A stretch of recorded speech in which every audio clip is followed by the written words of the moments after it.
What's up, you filthy casuals? Welcome to the Casual Shenanigans Gaming Podcast, a podcast all about everything PC gaming related, except for this week, where as normal, we are shilling for Joel and all of his money-making schemes. Joining Sneaky us... snake oil Joel. Now, other than this first opening bit, Dave is going to be doing most of our hosting tonight. My voice is about 90% shot. So bear with us. Also bear with us, everyone watching live, for the technical problems. Twitch decided it did not want to accept the incoming stream once again, so we had to switch methods of streaming. But I'm one of your hosts, Jeremiah, JERMgaming, and I'm joined by Dave, the not-so-evil Viking 13. What's up, guys? We are joined by James. What's up? Snake Oil Salesman Joel. Hey, friends. And then star of screen and stage, I only know about screen, Stephen. Hey, guys. And Jonah, Joel's brother. All right. Joel, I'm going to hand this over to you now because my voice is about to go. You're like right on the edge. So, Joel, what do we have going on tonight? Hey, friends. Anyways, if you guys have been following Norman stuff for the past 18 years, I'm getting ready to put the second trailer out tomorrow, and I thought it'd be fun to show it to you guys tonight, or wherever you are. Maybe it's the morning for friends of ours. But I thought I'd get Jonah on, my brother who's working on the sound for the movie. He did the sound effects for the trailer as well. And then Stephen on. He hasn't seen anything for a long, long time, so I thought it'd be kind of fun just to watch it with him and, you know, get his first reaction. I was like, oh, crap. Basically, Stephen's trying to bail on the project, and Joel's desperately trying to keep him. No, really, it's going to come out, Stephen, I promise. After 4 years, I quit. The check's totally in the mail. Yeah. No, but we've been working on this trailer for almost probably about 3 months now. Kind of in between other stuff. Been working with Daniel in California, who's been working on the soundtrack for the movie, and it sounds really awesome. So it's kind of like the first time hearing music from him. What was that? It sounds like a pterodactyl. That was Hannah opening the door. It sounded like a chimpanzee getting loose. Like she opened the velociraptor cage. Yeah. That's my wife. Why do we have that door? No, but I thought I'd share it on here because you guys have really supported me a lot on this. Dave, you're bouncing around a lot. Yeah, like... Yeah, sorry, my monitor don't understand. I have my arms on my desk, so when I laugh, the screen wobbles just a little bit. Dave has the shakes, the Witcher shakes, and his monitor shaking. He's got like the Santa Claus laugh tonight. Yeah, Dave, you're not laughing right now. It's still bouncing a little bit. Like, is there a strong draft hitting your camera? There is not. But I'm looking now. It's actually, you know how the camera has it's like the little arm that you can like extend to put it on the back of the monitor. It's all the way out, and it's like hanging just by the back.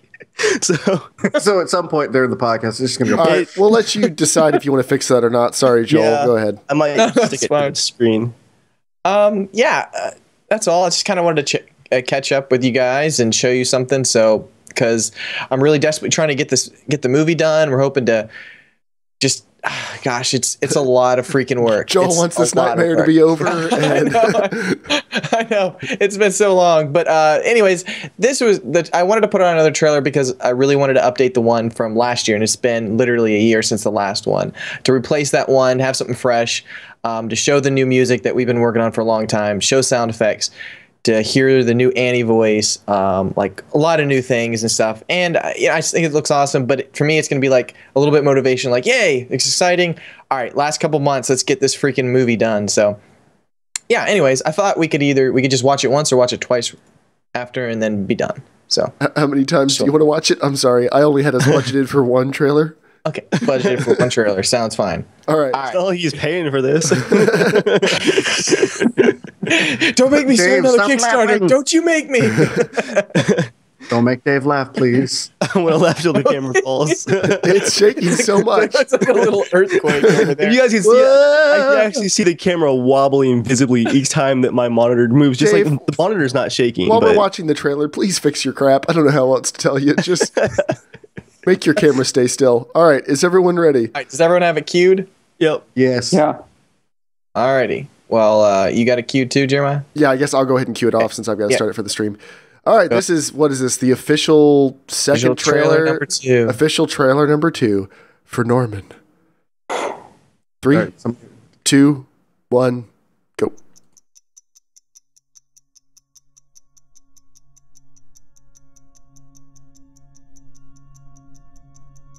What I've learned from all of this is how unpredictable time travel is and how one man could potentially destroy so many lives. I know a small part of you will miss this place. I hope you're confident in the decision to leave. Norman, maybe our effects on time are wholly inconsequential. Are you so sure that time is not predefined? Perhaps the sum of our choices will always lead us down the same path. Portal polarity initiated.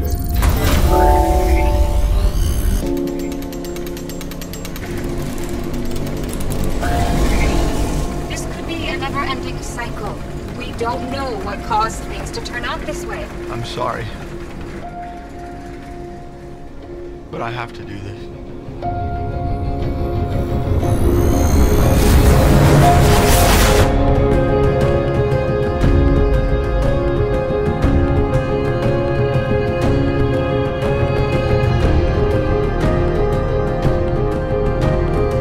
I'm not a man of grand purpose.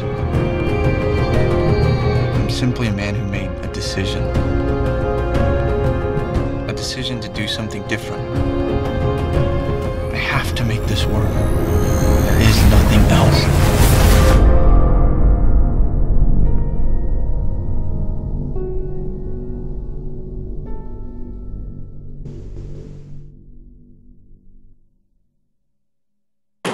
And there it is. There it is. Jonah, that's sounding really good. Wow.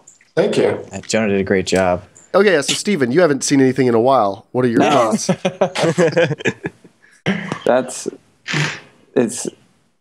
It's crazy acting with nobody there. Like talking, I can. It's just weird. It's so cool. Like I didn't.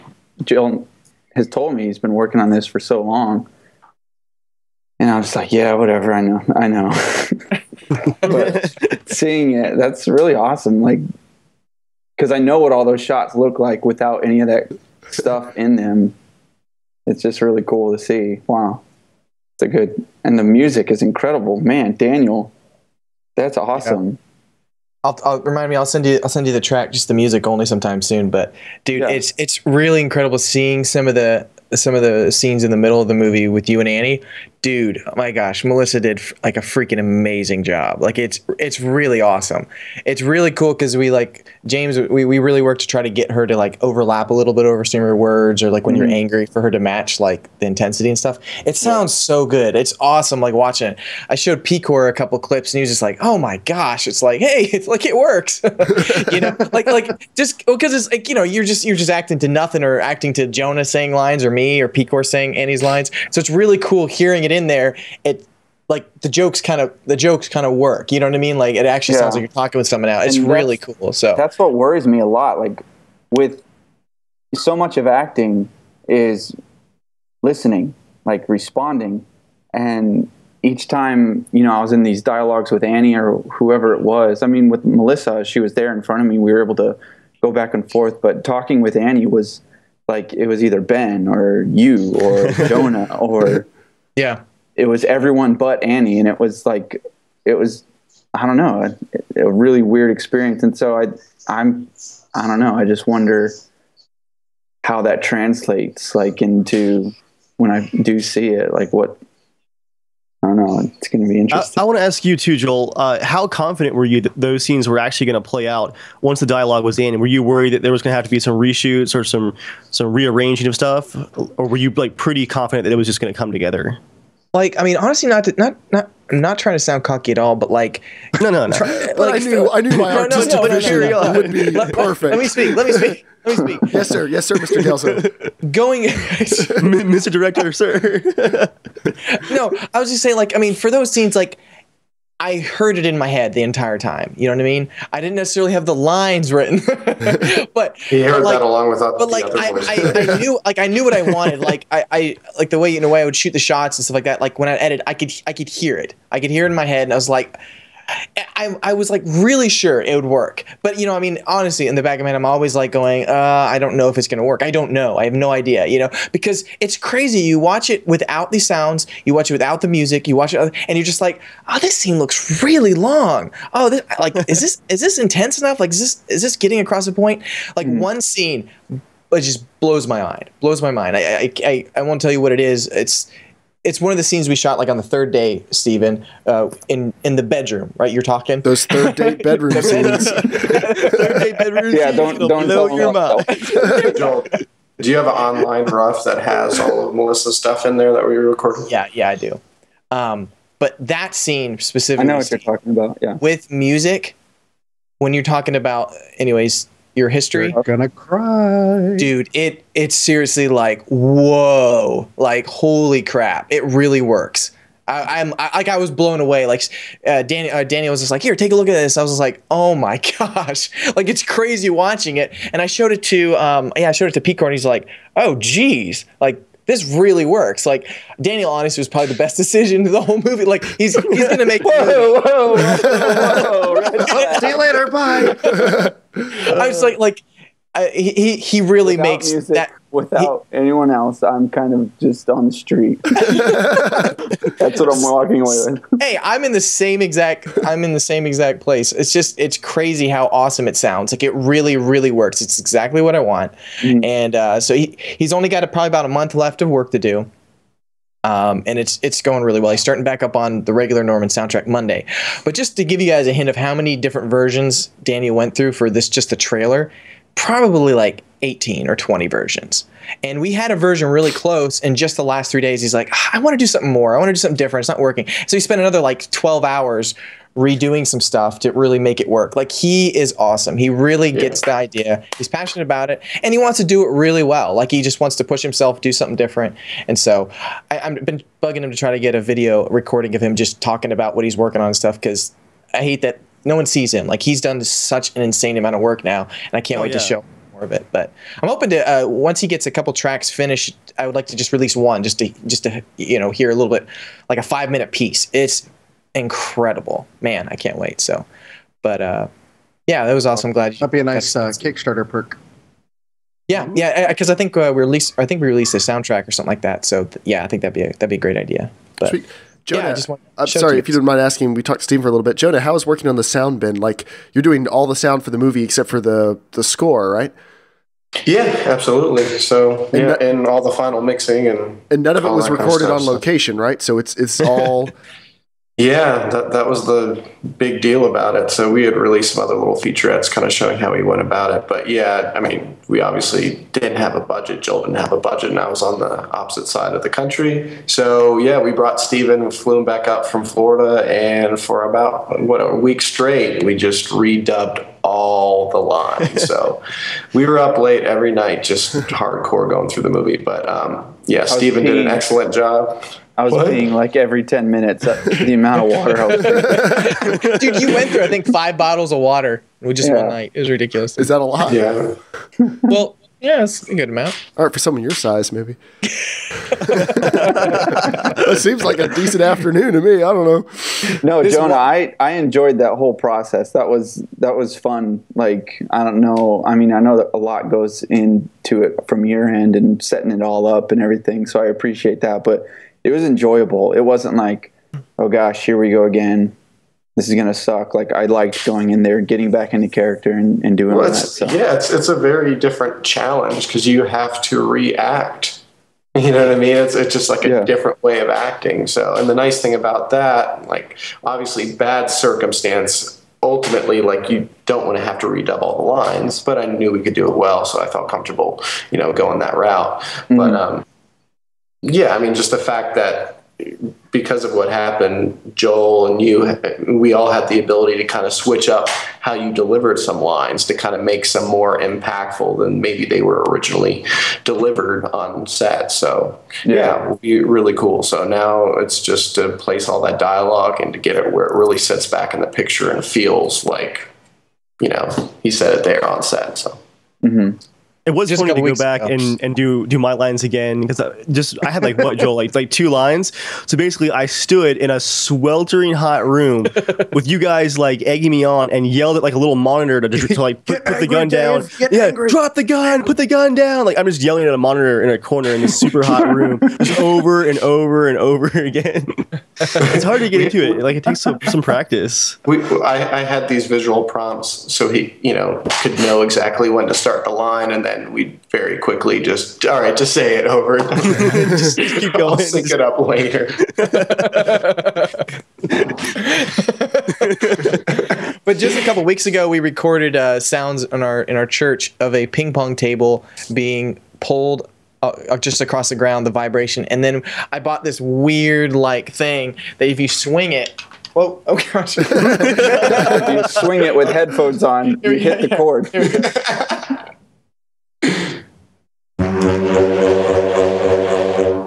Anyways, it makes a That sounds really like cool Mist. sound. Let's bring me back to 1995. Yeah, it makes a really cool sound. James, But you probably Jonah played that in high combined school, that. didn't you? I wasn't.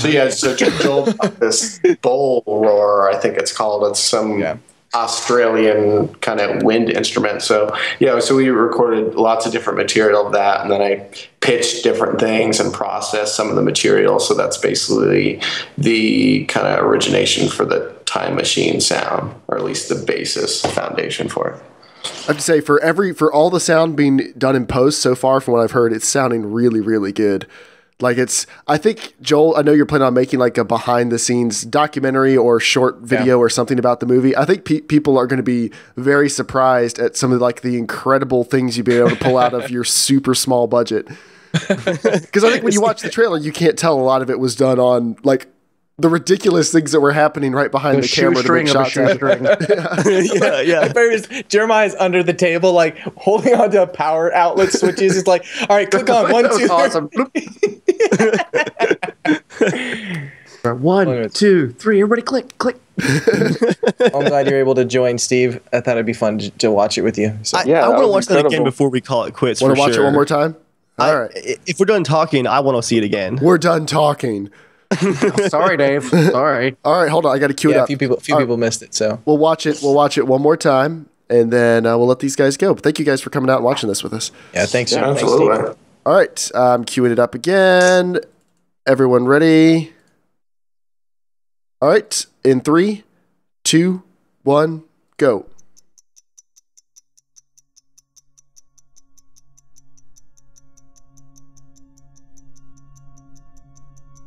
What I've learned from all of this is how unpredictable time travel is, and how one man could potentially destroy so many lives. I know a small part of you will miss this place. I hope you're confident in the decision to leave. Norman, maybe our effects on time are wholly inconsequential. Are you so sure that time is not predefined? Perhaps the sum of our choices will always lead us down the same path. Portal polarity initiated.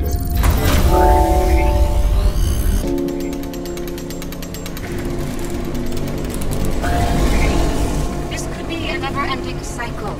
We don't know what caused things to turn out this way. I'm sorry,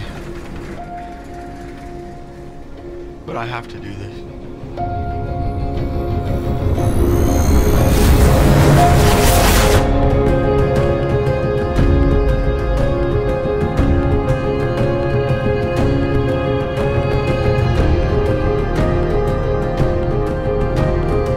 I'm not a man of grand purpose. I'm simply a man who made a decision. A decision to do something different. I have to make this work. There is nothing else.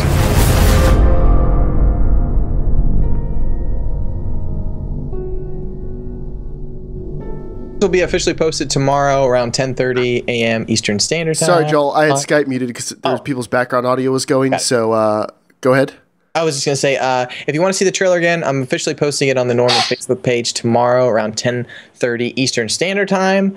So if you haven't already liked the page or feel free to share it with people, spread the news of Norman.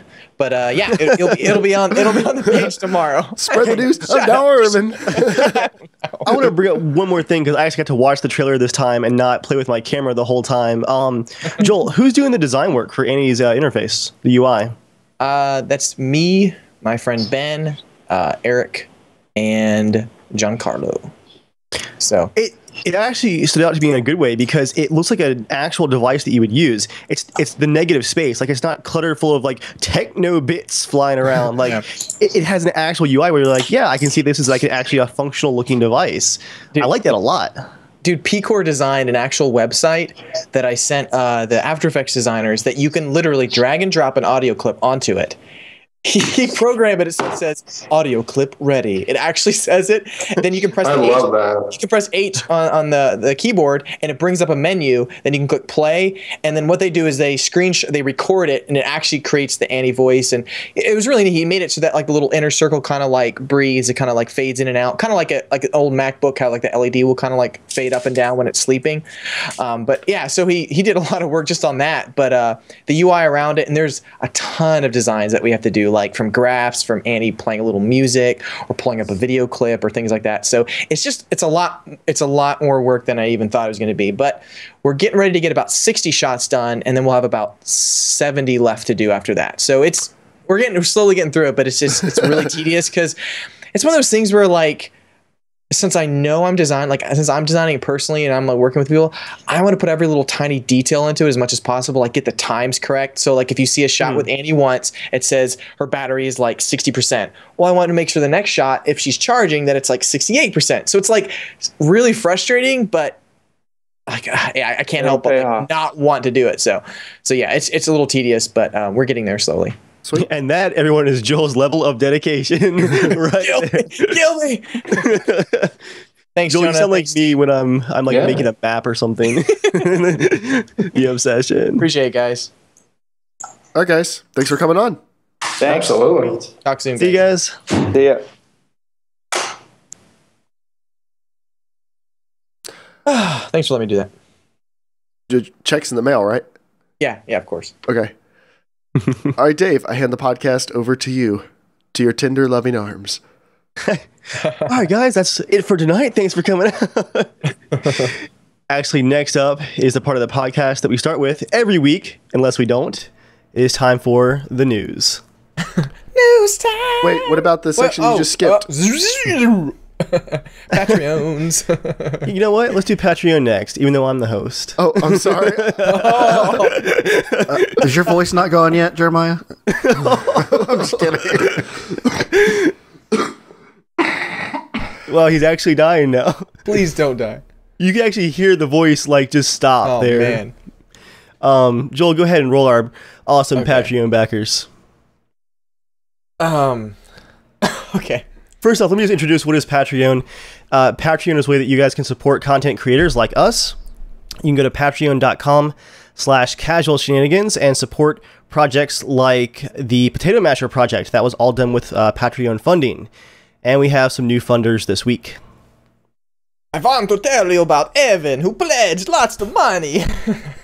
That's what I have for Evan. Thank you, Evan. Why would I get a sip of water? Why would I do that?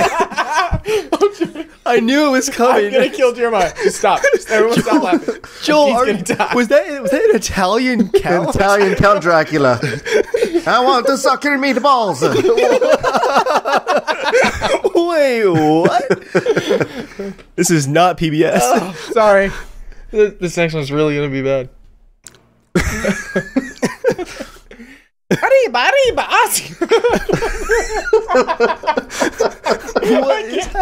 What's happening right now? Oscars up the bread.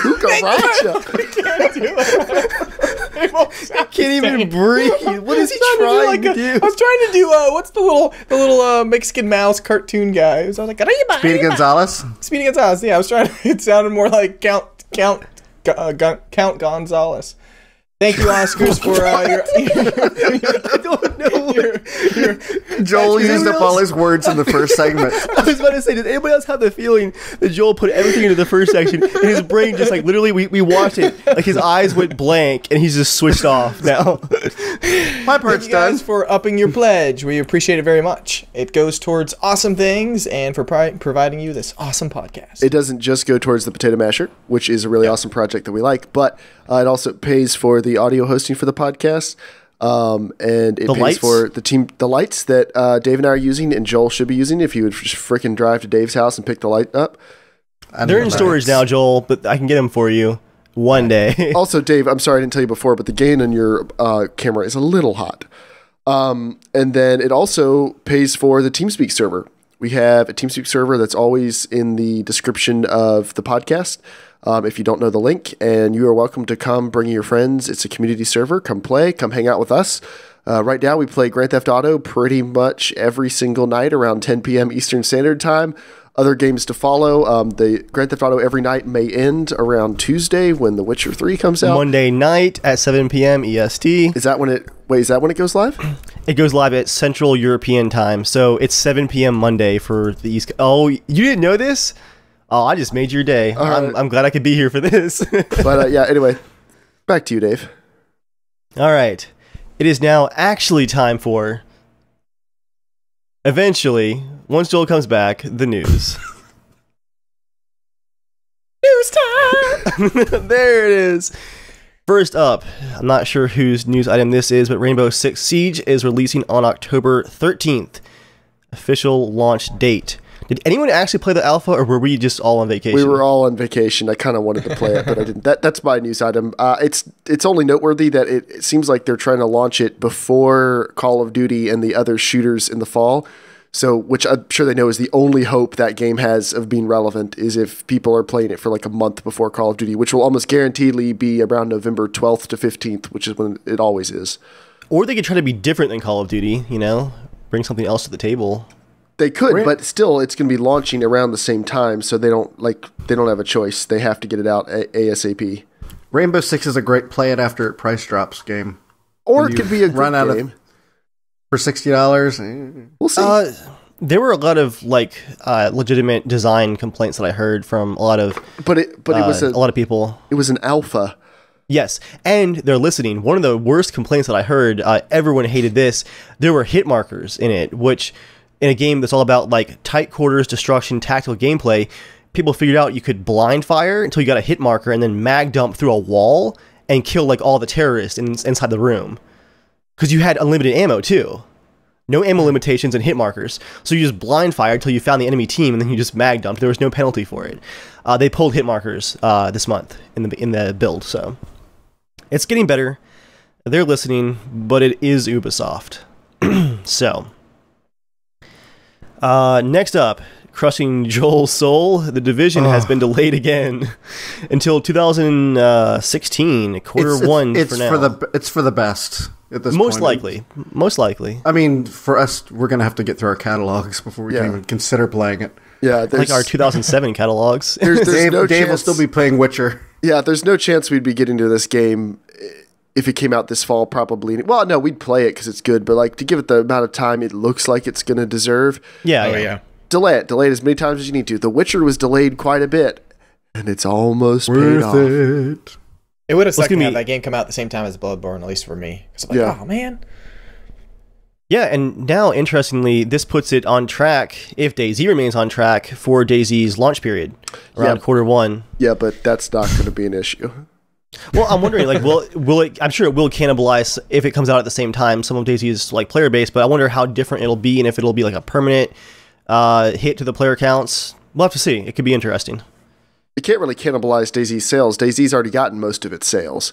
Player base, though. Right. DayZ is still maintaining, even in the midst of all these huge module shifts this spring, 20,000 nightly players in DayZ. How many people are playing GTA every night, just out of curiosity, on PC? Oh, geez, 180,000 a night. Okay, never mind. It's record-setting for Steam. Outside of...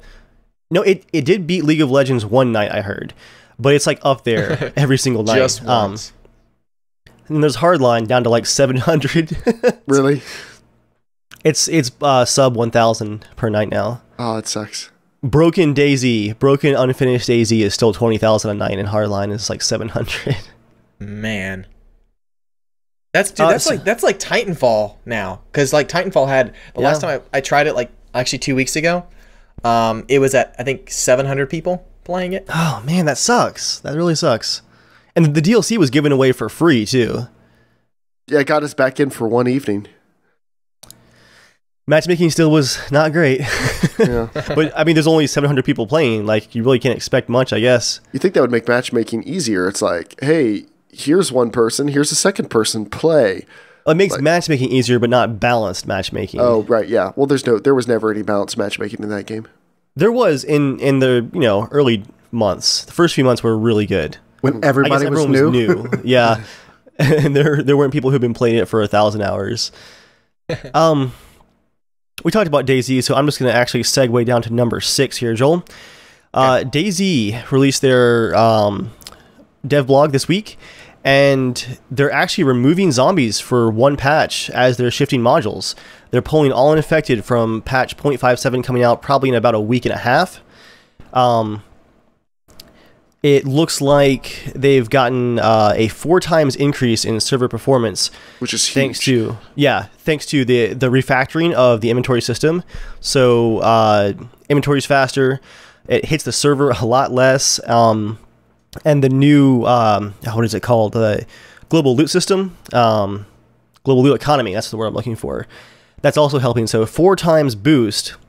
But they also say that we discovered an abnormally high performance cost related to the new infected AI, and performance should be lateral at that certain point. So they've been testing different configurations for the AI, I'd imagine like how often does the zombie pathfinding tick? How fast does it update? They're playing with that, but in the meantime, they want that performance boost on the servers. So for 0.57, DayZ will just be day.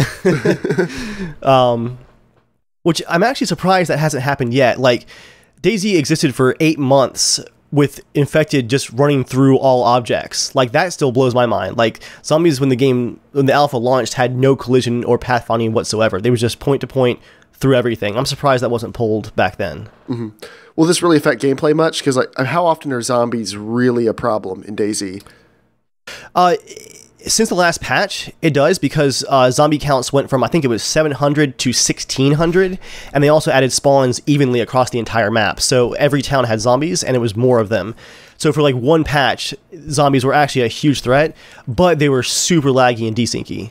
So we haven't really seen DayZ with lots of zombies and actually working yet. So yeah, I guess not much outside of the last patch. And I just have a note here that I doubt this will be the only feature that gets disabled over the next few months. I was wondering if that was your note, Dave, or if that was something that they said themselves. No, that's my note. I put it in italics there. I'm surprised that it's taken this long. I mean, persistence has been turned on and off a few times over its different changes. Loot spawning has had 2 different complete system changes, so I'm sure we're going to see more over this summer. This particular period is definitely some big stuff changing, so... Maybe if they turn off other plays, you can do your little farming simulator you've been wanting to do so badly. Yeah, maybe if I can just have James disabled, my gardens will stop being stolen. Oh man, you should buy a DLC lock for your garden. Did you release that video? No, I still have footage for you guys who have no idea what we're talking about. I tried to create this nice little survival garden at the prison island, and James discovered... We swam for 15 minutes to get to the island? Yeah, it was a 15-minute swim out to the island. Everyone was logging off for the night. I was planting my garden. I had planted my little rows of tomatoes with the stakes. I was watering each one and adding fertilizer to it. I was actually gardening. And James was just kind of standing there watching. And then he figured out, oh look, right now it's an alpha. You can drag the entire plant grid by grid into your backpack. So he stole my garden. I'm watering and watching him he take. He ran off with my garden in his backpack.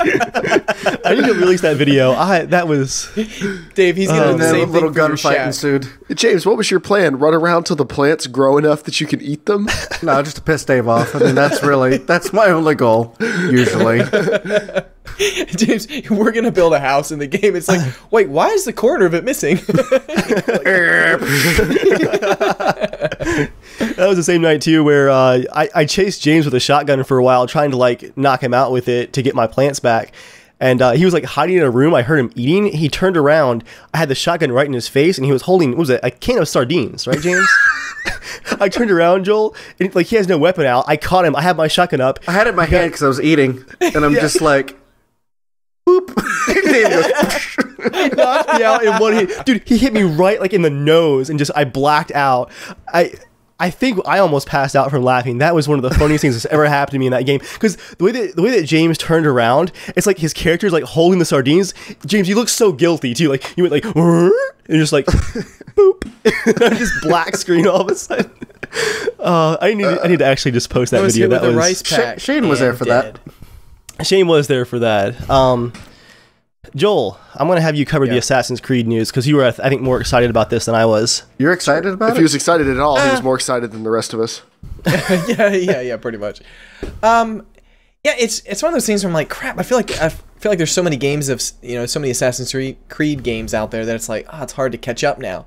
I do like the theme of it. Assassin's Creed Syndicate is going to be the next game, which will probably come out this fall. It's set in, I think, 1868 London, I think, or something like that. That's very specific. Mid 1800s London. Yeah, something like that. Yeah. But you can like ride in carriages, and you have a grappling hook now and stuff like that. Some of it looks pretty awesome. It'd be cool if it because Unity did look amazing. It looked really awesome to play. But honestly, I might pick it up if it goes amazing. It did not look awesome when you played it because it was so slow. But it looked amazing. Has anyone played it lately? Like, is it work now? Actually, it's been patched. I need to go back and try it now. It's pretty stable. It's actually really, really intensive on your system, though. It's a pretty underrated game for testing your system out because almost no one can max it out. If you can max it out, it's insanely good looking. But now it's more stable. It just requires a ton of horsepower.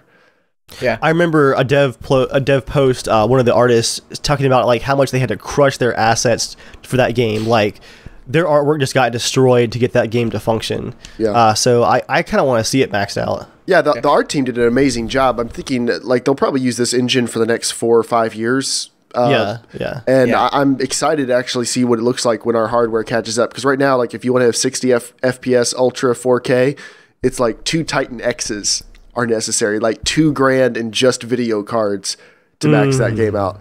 Yeah, it's one of those things where I'm like, I'm not even sure why I'm excited, but like I mean, Assassin's Creed games used to be like my favorite games ever, until kind of 3 really a little bit ruined it for me. Like I was really honestly invested in the whole 2012 like end of days type of story that was going on. Like I just loved the idea, like what's going on, who are these people, and they had a lot of cool fourth wall immersion breaking type things that were like, what the heck.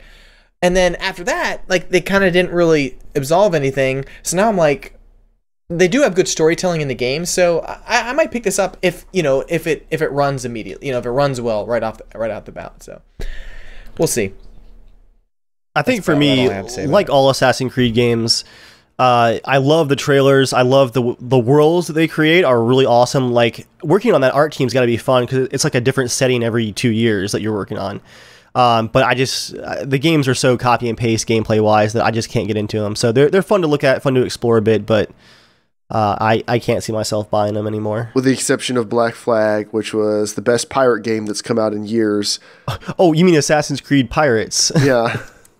Yeah, like that game was well made. It was not one of my favorites at all, just because I like more of the one main landmass and just running across. I did not care about the Assassin's Creed portion of that game at all. I just liked having a pirate ship and sailing around. Like for that, I made it maybe 2 hours into the story and never touched the story again.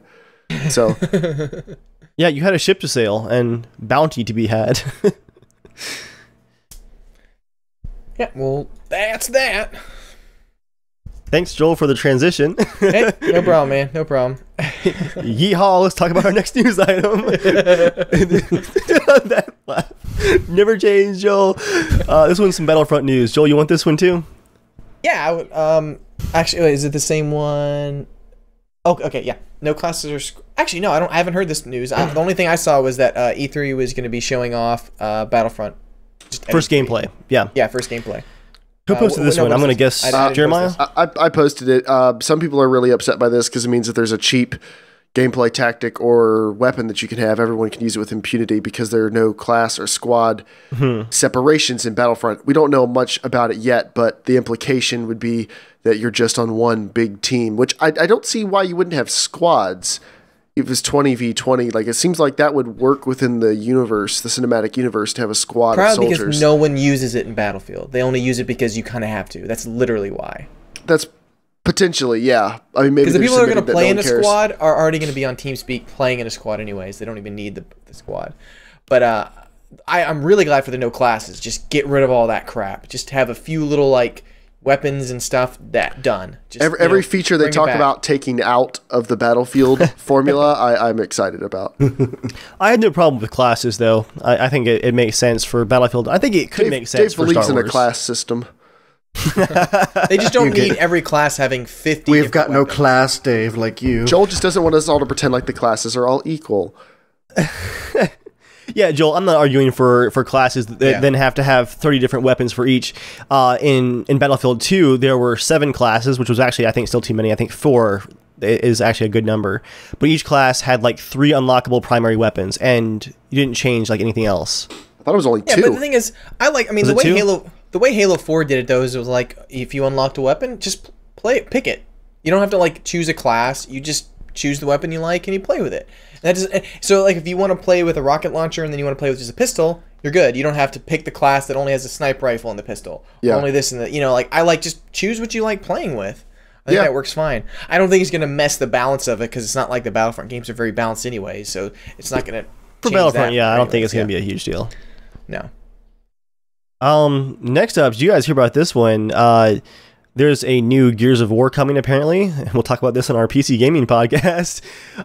What caught my eye about this is that the game isn't officially announced yet, but apparently some people are in a private beta. It's called a beta, not an alpha, but I think it's probably an alpha at this point. And some people have been uploading and streaming footage, and Microsoft is not only banning their Xbox Live accounts completely, like a permaban, they're bricking their consoles when they catch them doing it. For a certain amount of time. And it's also not a new game. They're doing a remaster of Gears of War 1. Okay. Yeah. It's not known like how long your console is bricked for. I'd imagine it's not permanent, but it's also not being told to the users that it's happening to. What do you guys think about that? I mean, honestly, I'm totally fine with that. They're breaking the NDA, I'm assuming. Yeah, I mean, they could deal with a lot worse. That would have been a really cool reveal for Xbox. I mean, Gears of War is a huge game. Yeah. Like that and Halo are the only reasons I would love to have an Xbox One. Any early access game that you ever get into to play, not early access like Steam early access, but anything that's an actual early access alpha or beta. Private testing. Yeah, private testing. They're going to have an NDA that everyone's going to scroll through, or an NDA, or just a terms of service that everyone scrolls through and hits yeah, whatever. But in there, a lot of them have things like, hey, this is a privilege. You screw us on this, we will screw you back. And you'd have to be an idiot to screw the people who own the online service and the physical hardware you're using to play this game on. Like, they own the whole ecosystem. They could just turn you off. Yeah. I mean, honestly, a $350 penalty is probably not that bad in the long run of what could have happened to you. So you guys think it's actually fair if it's bricked permanently then?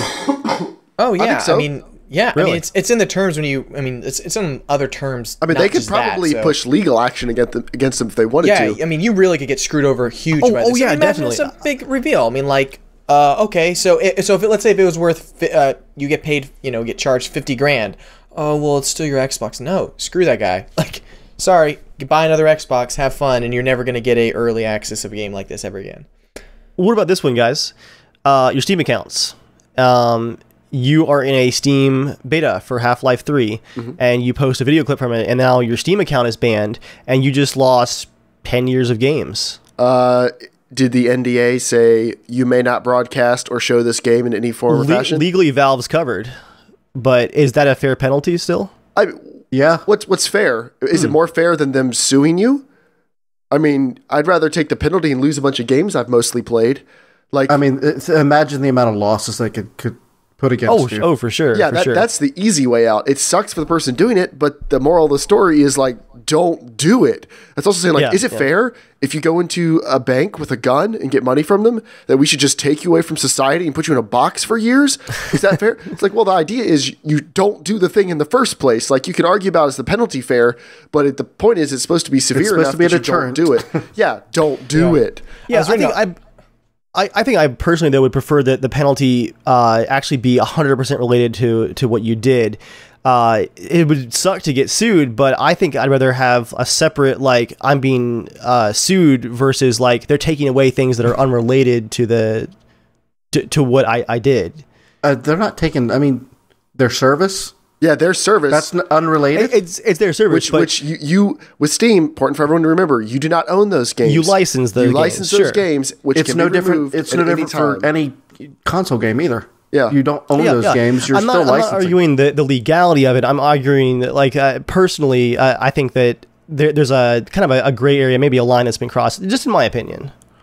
I think it's definitely a room for debate, but I think Microsoft is well within their rights on this. Definitely, I agree with that. That's like nothing, though. That means more people are going to be like, screw it, I'll break the NDA.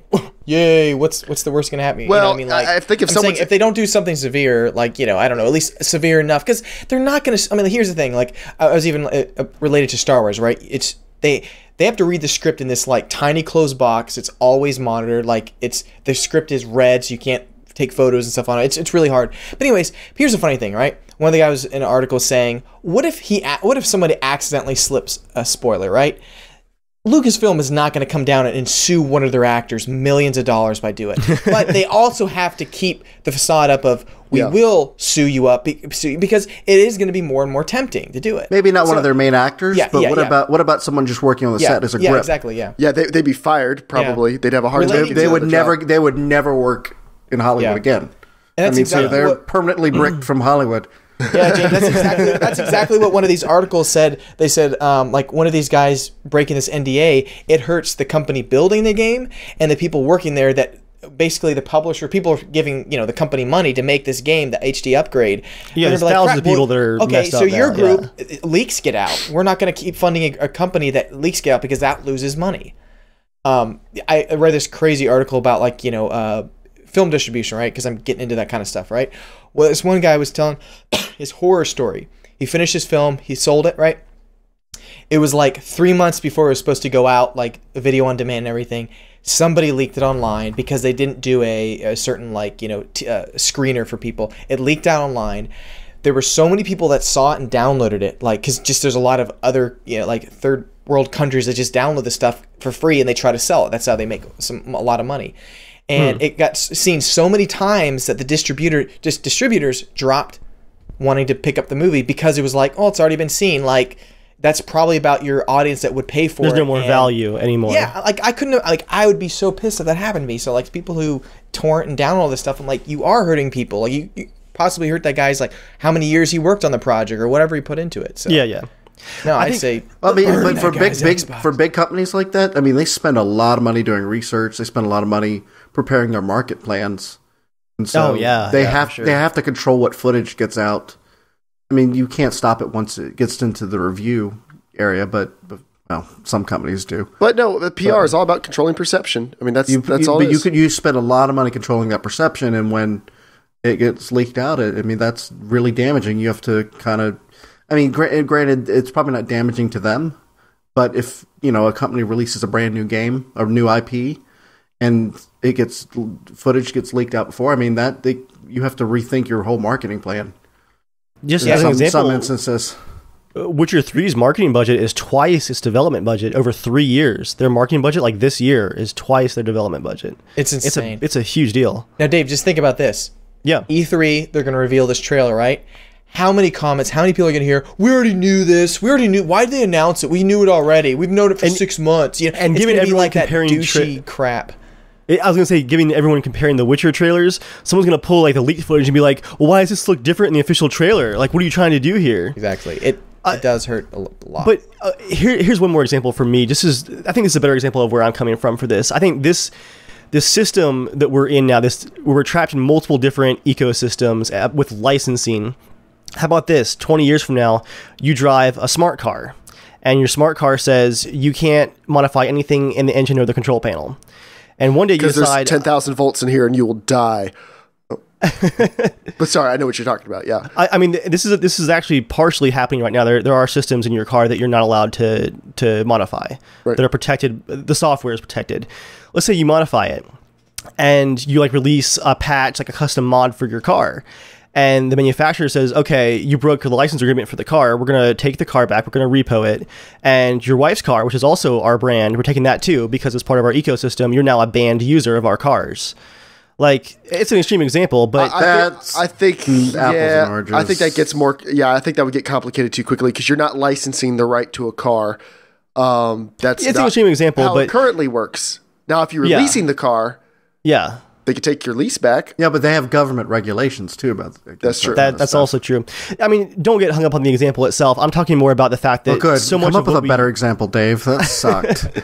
I see what you mean. Though. Other examples besides car examples? I actually no. I have another good example. No, I have a car example. Perfect. That's all I know. So Dave loves cars. So you guys are familiar with Top Gear? Top Gear, the late greatest car show in the world and the most viewed television show in the world. 138 million people a week. That's 1.5 Super Bowls a week. So anyway, Top Gear, they're a behemoth, and unfortunately, the show has all but it's not canceled. They're going to bring it back without the 3 original hosts, and it's a long story. But the hosts wanted to compare 3 new amazing supercars that had just come out. The Porsche 918 Spider, which was a hybrid supercar, electric and gas engine. The McLaren P1 and the Ferrari. It's the Ferrari La Ferraria, which translates to the Ferrari. And they wanted to compare these 3 cars on the famed Top Gear test track, which they've brought many supercars to before. Like in the automotive world, that actually means something, going to the Top Gear test track and having their test driver see how fast your car will go on the track. All 3 of these supercar manufacturers want their car to be the fastest. So Top Gear calls them all up and they want factory spec cars. Like, you can't give us a special car, put us in touch with an owner or somebody, and we want a stock, like just out of the factory car, no looking for a super mint example or something. And Ferrari told all of its owners who bought the La Ferraria, which is like maybe 200 people, don't quote me on that number, but it's a super low number of people. They said, if you let Top Gear drive your car, you will never buy another Ferrari. And they put that notice out. They said, because Ferrari, they want to control who gets their car. Like they want to provide a special test version of their car unofficially. Now, I think Porsche or either Porsche or McLaren said, do whatever you want, get whatever you want. They're very confident their car is the fastest. But before Top Gear went off the air unexpectedly, they had gotten word to somebody, I think, who was like in the United Arab Emirates or somewhere, who had 2 of these cars. And one of them was the La Ferrari, who was like, screw Ferrari. I'm rich. I'll do whatever I want. And he was going to let them borrow it. So we don't know if that will ever pan out, but they've been teasing this for like over a year. This was like was going to be one of the biggest automotive tests ever done on television, was going to be these 3 supercars. And that's how much Ferrari cared. Was they said, like, and this La Ferraria, you couldn't just buy it. They invited you to purchase it. If you were a big enough Ferrari fan, had bought enough of their cars, had enough of a relationship with the company, you had to fight to be on the list to buy this limited edition car. And then they were telling people, if you let this TV show come near it, you will never buy another one of our cars. So it's not super far-fetched then. It's a pretty direct example. Man. So if you're a big Ferrari fan, that'd be a big deal. Sorry, go ahead. I like Lamborghini better. Yeah, notice how they don't have one in that comparison.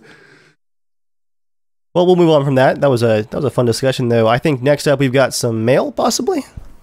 Mail time. We do have some mail. Dave, where can they write in?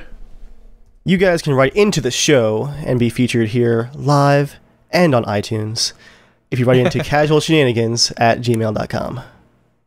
Just like Danny did. Now we have 3 pieces of mail tonight. Danny wrote in. He tweets at us a lot. He's a big fan of the show, is very involved in the community. He says, hello, Shenanigamers. Thanks for a great show. You are by far my main source of gaming news and gaming hardware related news. I'm looking for some help/ideas with benchmarking and analyzing my system's performance while a game is running. I play mostly flight simulators, Flight Simulator, X-Plane, DCS, etc., and I'd like to find the bottlenecks in my system. First, my system specs. He has an i7 2700K, not overclocked, so that's a quad-core hyper-threaded, 3 generations old at this point. He has a Gigabyte Z77 motherboard, 12 gigabytes of Corsair Vengeance RAM, a GTX 760, a 240 gig Intel SSD, a couple terabyte hard drives, 3 Acer 1680 by 1050 monitors, and Windows 7 x64. He says the graphics card output is normally configured as one monitor using NVIDIA Surround, and with bezel correction, the resolution is blah, blah, blah.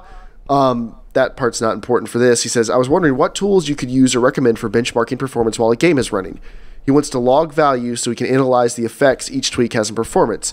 He's interested in frames per second, VRAM utilization, RAM utilization, processor utilization at a per-core level, and hard drive operations, like how much it's working the hard drive. Are there any tools you use or have run across that would allow this? Windows has a built-in performance monitor, which I've been slowly learning to interpret, but I just wanted to see if you had any other suggestions. Thanks for any input you have on this, and I'm looking forward to your future episodes. Keep up the great work. Flying Dan. That was quite the email. I just got it up on the screen finally. So he's asking for software first off, right? For monitoring? Yep. Then there's a very, very obvious choice. Yeah. You want to drop them? Yes, sorry. I'm asking my wife to please come get me more water. I'm dying. Dave, can you tell everyone about MSI Afterburner? I don't use MSI Afterburner. I use EVGA Precision. Does it do the same thing? It's like the same back end, yeah. There's one choice. We both have a different one choice. Can you tell them about EVGA Precision? Yeah, I use EVGA Precision for overclocking and video card monitoring. Mainly just the overclocking, though. For just straight monitoring, I like to use GPU-Z. And for CPU monitoring, I use CPU-Z. Pretty straightforward. Those are two great tools. And for zombies, actually, DayZ. Then I'll plug, I think MSI Afterburner, I think Afterburner would be better, because using Afterburner, you can put in the corner of your screen, it will tell you everything. It'll tell you the speed your GPUs are running at, the temperature of each GPU. It'll tell you the SLI link limits. It will tell you each core, what percentage it's running at, what temperature each core runs at on your CPU. It's slick. Hard drive access, VRAM access, page file usage, pretty much every stat that can be monitored in real time on your computer. MSI Afterburner can monitor. So you need to install MSI Afterburner, and it will come with the MSI Afterburner statistics server or Riva Tuner statistics server, and that's what you want. So get that. Set it up. There's plenty of tutorials online that can show you how to do it, but that should tell you absolutely everything you need to do.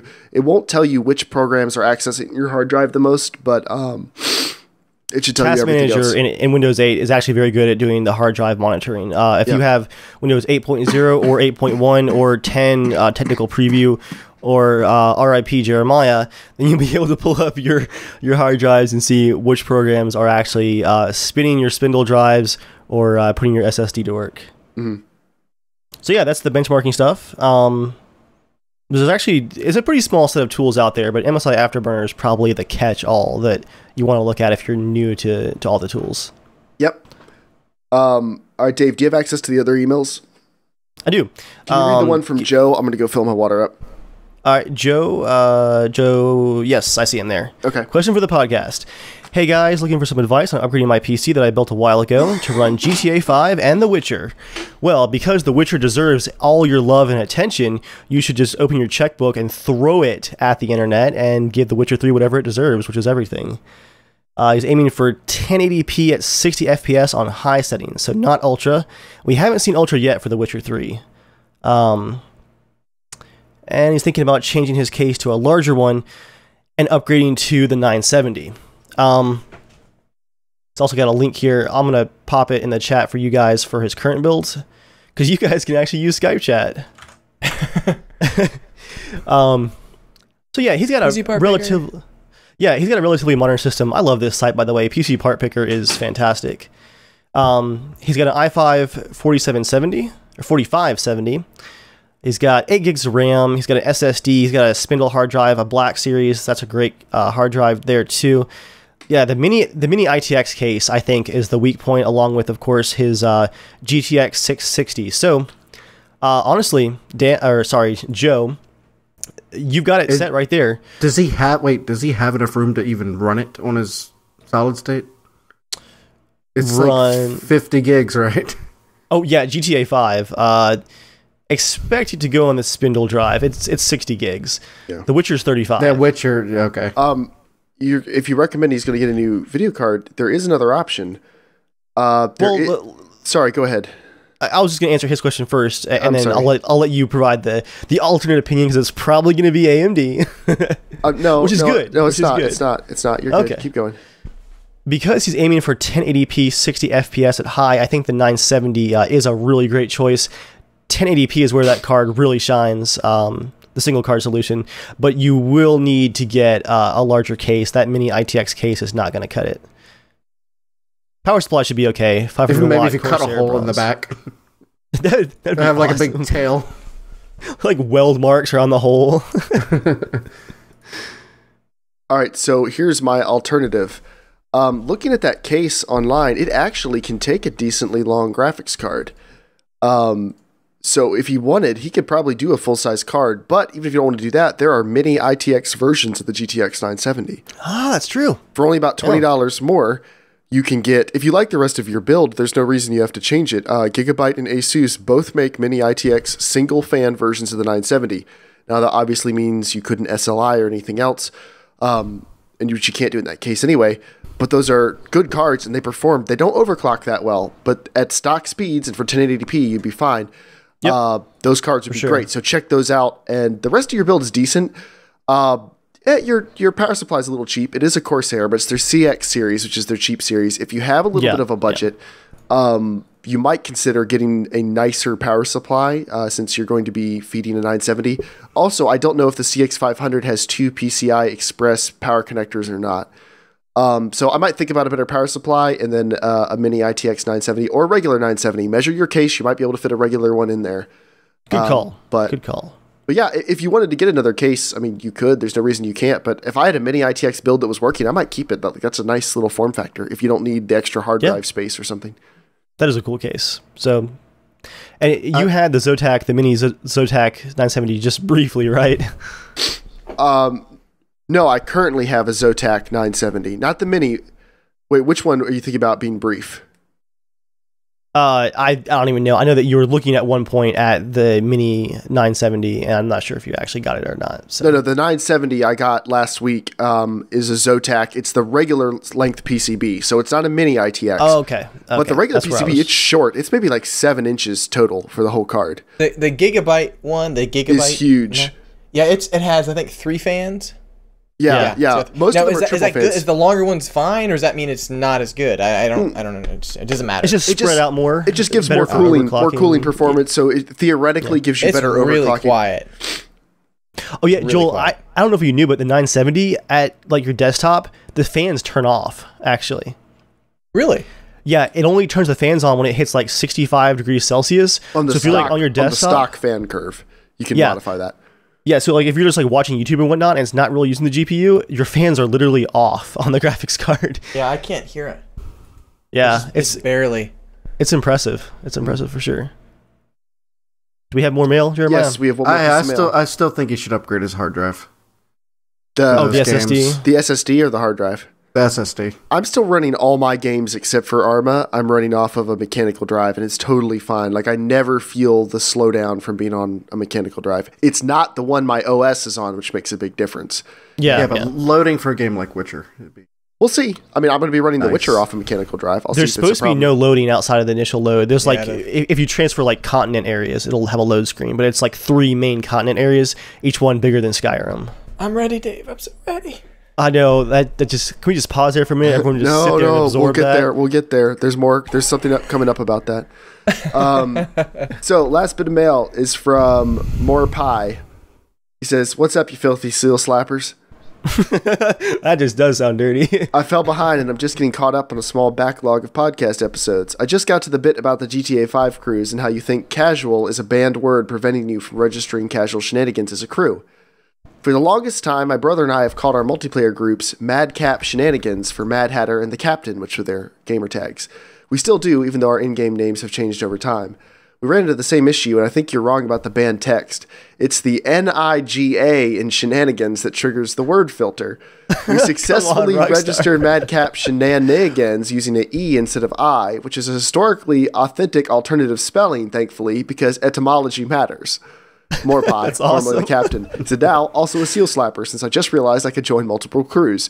Oh, this is this week's plug. Join the Seal Slappers, our GTA 5 crew. And if you've joined the Seal Slappers, come hang out and Teamspeak with us. Have you gotten yet, James? Weeknights at 10 p.m. I need to trade in the PS4 version. Come on, James. Did you, haven't Joel? played games with us in forever, James. I am disappointed.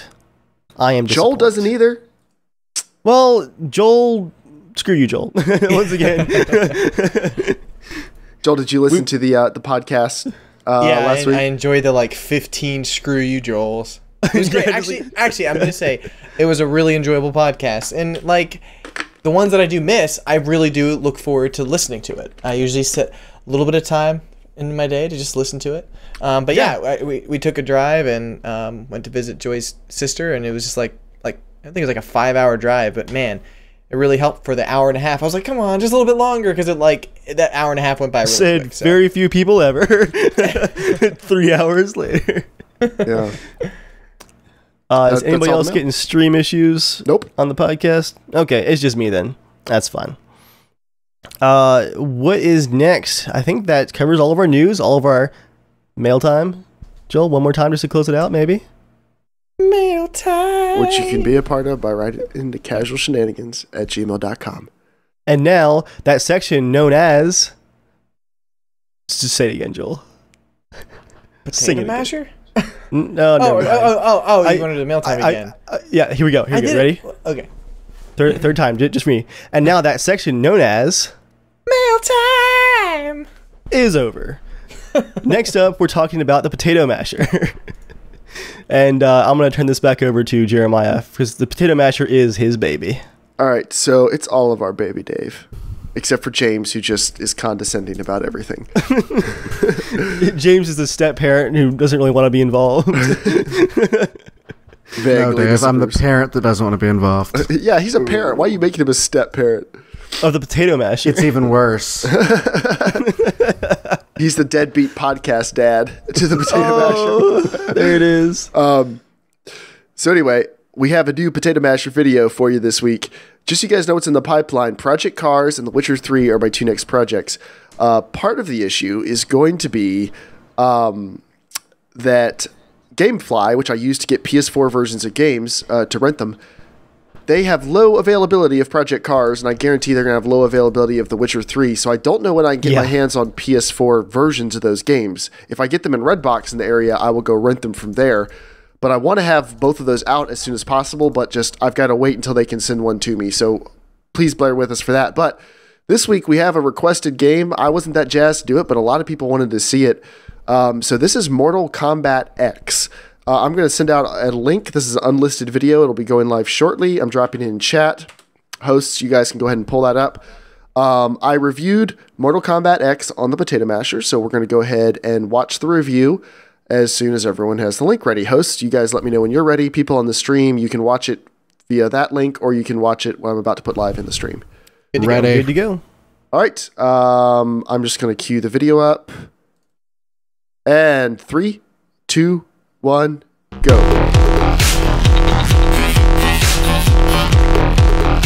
Today, we are going to be comparing Mortal Kombat X on the PS4 and the Potato Masher. In case you don't know, the Potato Masher is a $350 gaming PC custom built in December of 2014 and designed to compete against the PlayStation 4 for the duration of its life cycle. The goal is not to pick on the PlayStation 4 or somehow prove that the PC is better, it's to show that you can get a comparable or better gaming experience for about the same amount of money. If you want more information about the Potato Masher, there are links to the original build video and the specs of the computer in the description of this video, as well as a high quality source download for this video if you want a pixel peep. For now, let's get to it. Well, hang on, because this might be one of the quickest Potato Masher videos I've ever done. It should be noted starting out that I really suck at Mortal Kombat. I don't play a lot of fighting games, and when I did, it was usually Tekken and Virtua Fighter, so you'll notice that I am extremely unskilled at this. Anyway, moving on. There isn't a lot to talk about with the graphics of Mortal Kombat X, at least comparing the two different versions. Honestly, I could probably just take off the PS4 and PC tags, and unless you saw the frame rate counter in the upper left hand corner, you probably wouldn't be able to tell which version was which. The game has to run at 60 FPS because it's a fighting game, so that's just about it. There are very few graphics options to adjust. You can adjust shadows and textures. The only anti-aliasing option is FXAA, and it doesn't work very well. And in the advanced graphics options, you can disable or enable things like bloom or depth of field, but they don't really impact the visuals that much, and they don't impact the performance in any discernible manner.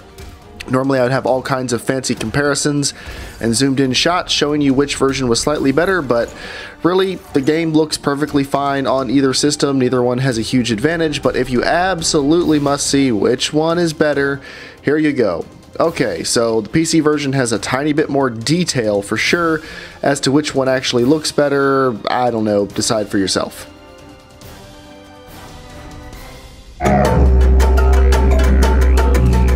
Remember how I said that because it was a fighting game, Mortal Kombat X needs to run at 60 FPS? Well, that's because the timing is so incredibly important. The moves are calculated based on the expected FPS you're going to be experiencing, and if the frame rate's off, your entire fighting style could be off, especially in a game where the difference between 50 to 75 milliseconds could be the difference between life and death. The frame rate's kind of a big deal, and naturally you'd think, well, that's where the PC will of course have an advantage. It's a PC, it has all the extra power. Well, this PC port of Mortal Kombat X is horrendous. Here is the game running at 60 FPS on high settings. The only thing that's really turned down is the shadows are turned down to high. And look, it's running at a very stable 60 FPS. Although over here it's running at a very hitchy, stuttery 30 to 45 to maybe 55 FPS. So you think, okay, well, let's just turn the settings down, right? We can get a stable frame rate if we just turn them down. Well, here's the game running on its absolute lowest settings, and the frame rate is also not stable. And here's the game running on its lowest settings, and the frame rate is stable.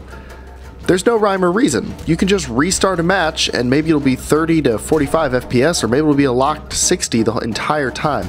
There's absolutely nothing you can do as a consumer to make your gaming experience better. It's luck of the draw.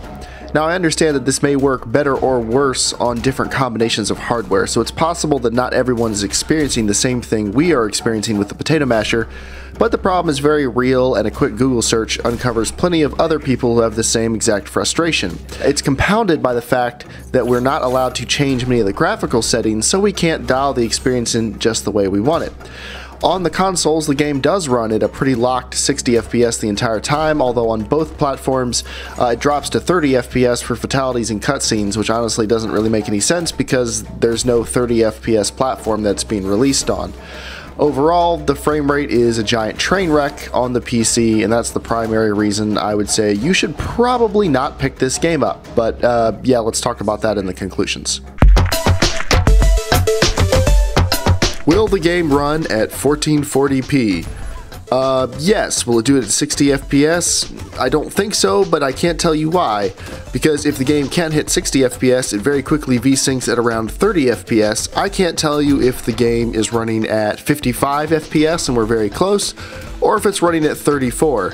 And of course, as I've mentioned quite a few times already, there aren't really any graphics options I can change to increase our odds of getting to run it. And just in case you were wondering, 4K is really not a good idea for this game. As much as I'd like to find some sort of positive to end this review on, I really can't for this game. Now, if you really like the Mortal Kombat series, I'm not picking on the game at all. It's probably a really good entry into the series, but you should be playing it on a PlayStation 4 or an Xbox One. Now, some people might think, does this mean the Potato Masher has officially lost its first comparison? Personally, I don't think so, but I wouldn't blame you if you thought that. I don't think the Potato Masher lost. I think the entire PC platform lost this one. This port is an absolute joke. I'm not picking on the developers. They made a decent game, it seems, but they did a pretty piss poor job of making it run on this platform. So if you can run this game on PC, good on you, but Potato Masher certainly can't, and plenty of people on the internet certainly can't. So don't buy this on the PC. As always, if you have any questions about the Potato Masher, you can check out our FAQ video, or you can look in the description for links to the original build video, or for information about the specs that went into the Potato Masher itself. If you have any further questions about this video, feel free to leave a comment or email casualshenanigans@gmail.com. Thank you everyone for watching, and have a good day.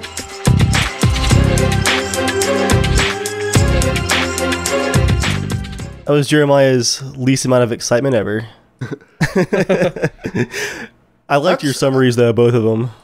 I could notice quite a bit of difference in the backgrounds. Well, that's for the PC. That's the thing, is it was hard to tell, is it really different or is it just sharper? Because they, like, on the PC it was overly sharp, or on the PS4 it's a little bit blurred, hard to tell. But I couldn't find an objective like, this is better. I could just find, well, this is a little different, and I just wasn't sure. I think part of that might be the depth of field can be turned on or off on the PC, and it doesn't seem to affect performance at all, but I wasn't 100% sure it was actually turning on or off every time I told it to. So you might see some more background detail because it's supposed to be blurry and it isn't, and I'm not even sure. Like, you guys have no idea how crappy this game was. Like, it just doesn't work. Nothing about it We can tell works. from your tone of voice how crappy it was. Yeah, I like your summary though, that the PC platform got screwed. Okay, question, and maybe I missed a little part in it, but like, okay, you said it can go down to 30 FPS, right? Yeah. Am I? Now, at the start of the video, you were saying that it has to be at 60 FPS because it's a fighting game. Were you saying it has to because it's Twitch based? It's a Twitch based. Really the moves, from what I've read online, the moves are calculated based on 60 FPS. Yeah. They take a certain amount of frames to complete. If the game doesn't run at 30 for everyone involved, then the game is not accurately running in the same way. Dave, what game is it? It's Dark Souls. Dark Souls 1 bases some scripts and timings off of frame counters. Right, so if you're running like 60 FPS on the PC in Dark Souls, you can actually mess parts of the game up because you're not supposed to be running at frame rate. So okay, I guess I wanted to make clear that you were saying like it needs to be more so for the engine rather than like, you know, just saying, well, a fighting game needs to be 60 FPS. No. Like, I know, I agree. Like, I mean, like Smash Brothers, the higher FPS for a fighting game is, you know, it makes it so much better. But I didn't know if it was like, okay, the engine like has to be like that, or you're okay. No, when you're playing at 30 FPS, you can't really tell in the video, but the game feels way worse than 30 FPS. 30 FPS in most games feels okay. Like, it doesn't feel like there's a massive thing wrong with it, but it was slow and muddy and like the moves weren't working. Like, it was really, really bad at 30 FPS. Like, I would say probably unplayable. I wouldn't make that determination for everyone else, but I would not play it at 30 FPS. So when it was at 60, were you hitting the moves pretty consistently? Shut up, James. I said, I don't play Mortal Kombat. I tried so hard to get some of those fatalities you see in all the YouTube videos, and someone did one to me once, and that's as good as I got. You should have bought you should have bought the DLC so you can just press one button. That's true. I should have gotten the easy fatalities. Why'd you have to go there? Yeah, stay tuned for Project Cars and The Witcher 3 coming as soon as possible. As soon as he actually stops playing Witcher. Providing The Witcher 3 runs in the Potato Masher, as I have been told for months and months and months, there's no way in hell. So we'll see. Well, I mean, that's because the Potato Masher doesn't actually exist. It's all a video that you made up to lie to the internet. So you can't run a game on a fake computer, Jeremiah. Your hate comments give me tiny amounts of money. Keep going. It's now time for Jeremiah's special segment. Are you okay? Can you handle this? You got this? Yeah. So The Witcher 3 is coming. I'm sorry, guys, for my voice. I'm really sorry. The Witcher 3 is coming out Monday night at 7. As it turns out. Yeah, it is. I'm just getting back to this part. Now, it's a point of contention about the game that the graphics may or may not have been downgraded. Don't say the trigger word. Oh, my triggers. Yeah. We're going to have extensive things to talk about how good the game looks after it comes out. But we do know to run the game on its highest settings, you'll need some decent graphical horsepower. And it's kind of interesting because we're all kind of coming from different places hardware-wise. You know, I've got to try to push the game at 4K. Dave is pushing it at 1440p. He likes his settings all the way up. Joel, likes his settings. He'll turn them down as much as possible. Too much, but he'll turn them down as much as possible, or as much as he needs to get a really good frame rate. Variance is what Joel wants. I just want smooth gameplay, consistent. Right. Yeah, that's what So Joel and I were just talking about different ways we could possibly, how can we make this better? Because Joel's been talking about getting the game on the PS4, and we're trying to encourage him, no, play it on the PC. And he got the 970. I got a free, or I guess, Yeah, semi-free, but I would say free because I just got free the video copy. card. Yeah. So you got a GTX 970. Yours is a gigabyte, right? And mine's a Zotac. Do you have your box available? Yeah, I got 970. Okay, so that's are we doing this? Is this happening right now? Yeah. we're holding up our game boxes. Joel, did you have that other thing? Why is this box so thick? What the heck? So Dave has his Zotac box. I have my Zotac box. Joel has his gigabyte. What else did you get with it, Joel? I got another game actually. I got Oh, look at that! 970s, bitch. Oh, wait, what's that, Dave? What's that? 2 970s. I can't hold up these graphics cards. First of all, I can't believe that Joel is actually talking about graphics cards. This is blowing my mind right now. Now, Joel, how many GBs do you have now? I have no idea. I got 2 970s, so 970 plus 970 is 16 something. No, not It's 1940. 16 what? I don't know. Don't even math, Joel. Don't even math. Wait. Whoops, that's 8. No, 8's not factor into this at all. Are you just adding the model numbers together? What's happening right now? Nothing. Joel has a 1940 card. So anyway, Dave, I have your. I keep track of benchmarking results for a variety of different benchmarks for every computer I've had for the past 5 years, or every build I've worked on. Because I like to see what upgrades actually made a difference, what upgrades really didn't make much of a difference at all, things like that. And I like being able to tracking, okay, the performance I have today, is it really that much better than what I had 2 or 3 years ago? You know, where did it matter? So, Dave, you have a hexacore. You have a 3930K running at 4.2 gigahertz, and you have a GTX 980 clocked to 1418 megahertz, 1418 megahertz on the core. That's correct. And I like Unigine Heaven. The Unigine Heaven 4.0 benchmark is a really good straight GPU power benchmark. Now, Dave.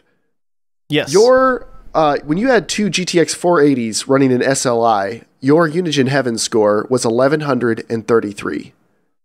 Then you upgraded to a GTX 680, and your score went down to 933. Yes, but boy, did my power bill go down as well. Interestingly, the Potato Masher scores 808, so a single 680 is actually not a ton better than the Potato Masher.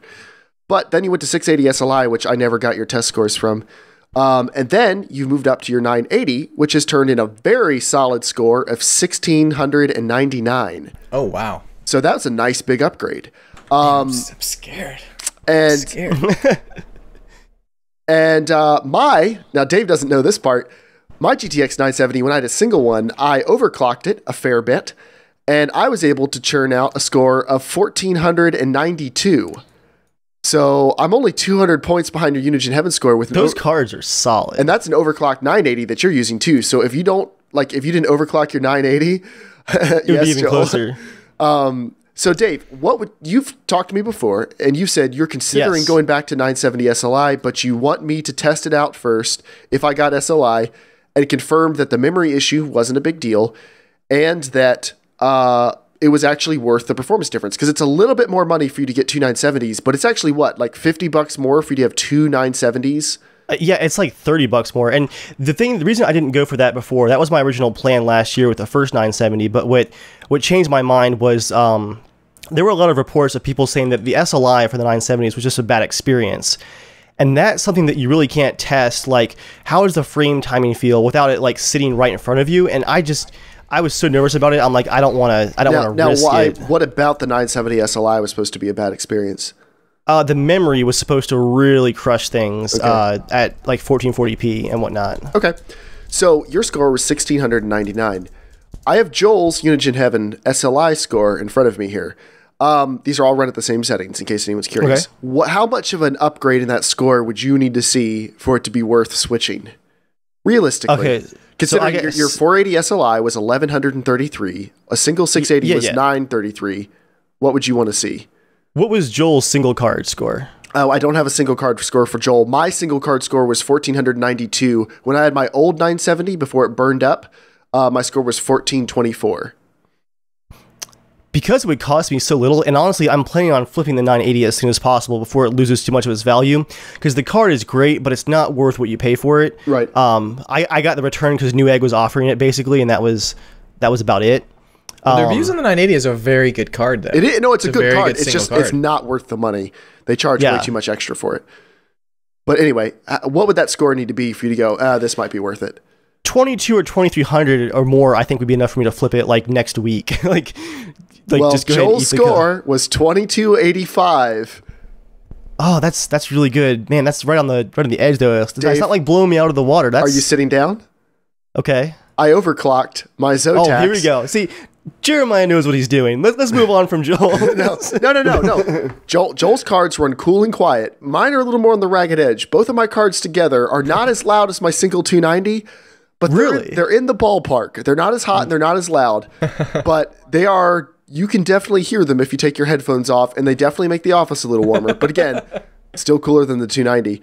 Overclocked to 1365 on the core each, and I could overclock a lot farther, except I'm just scared about temperatures at that point. They turned out a score of 2516.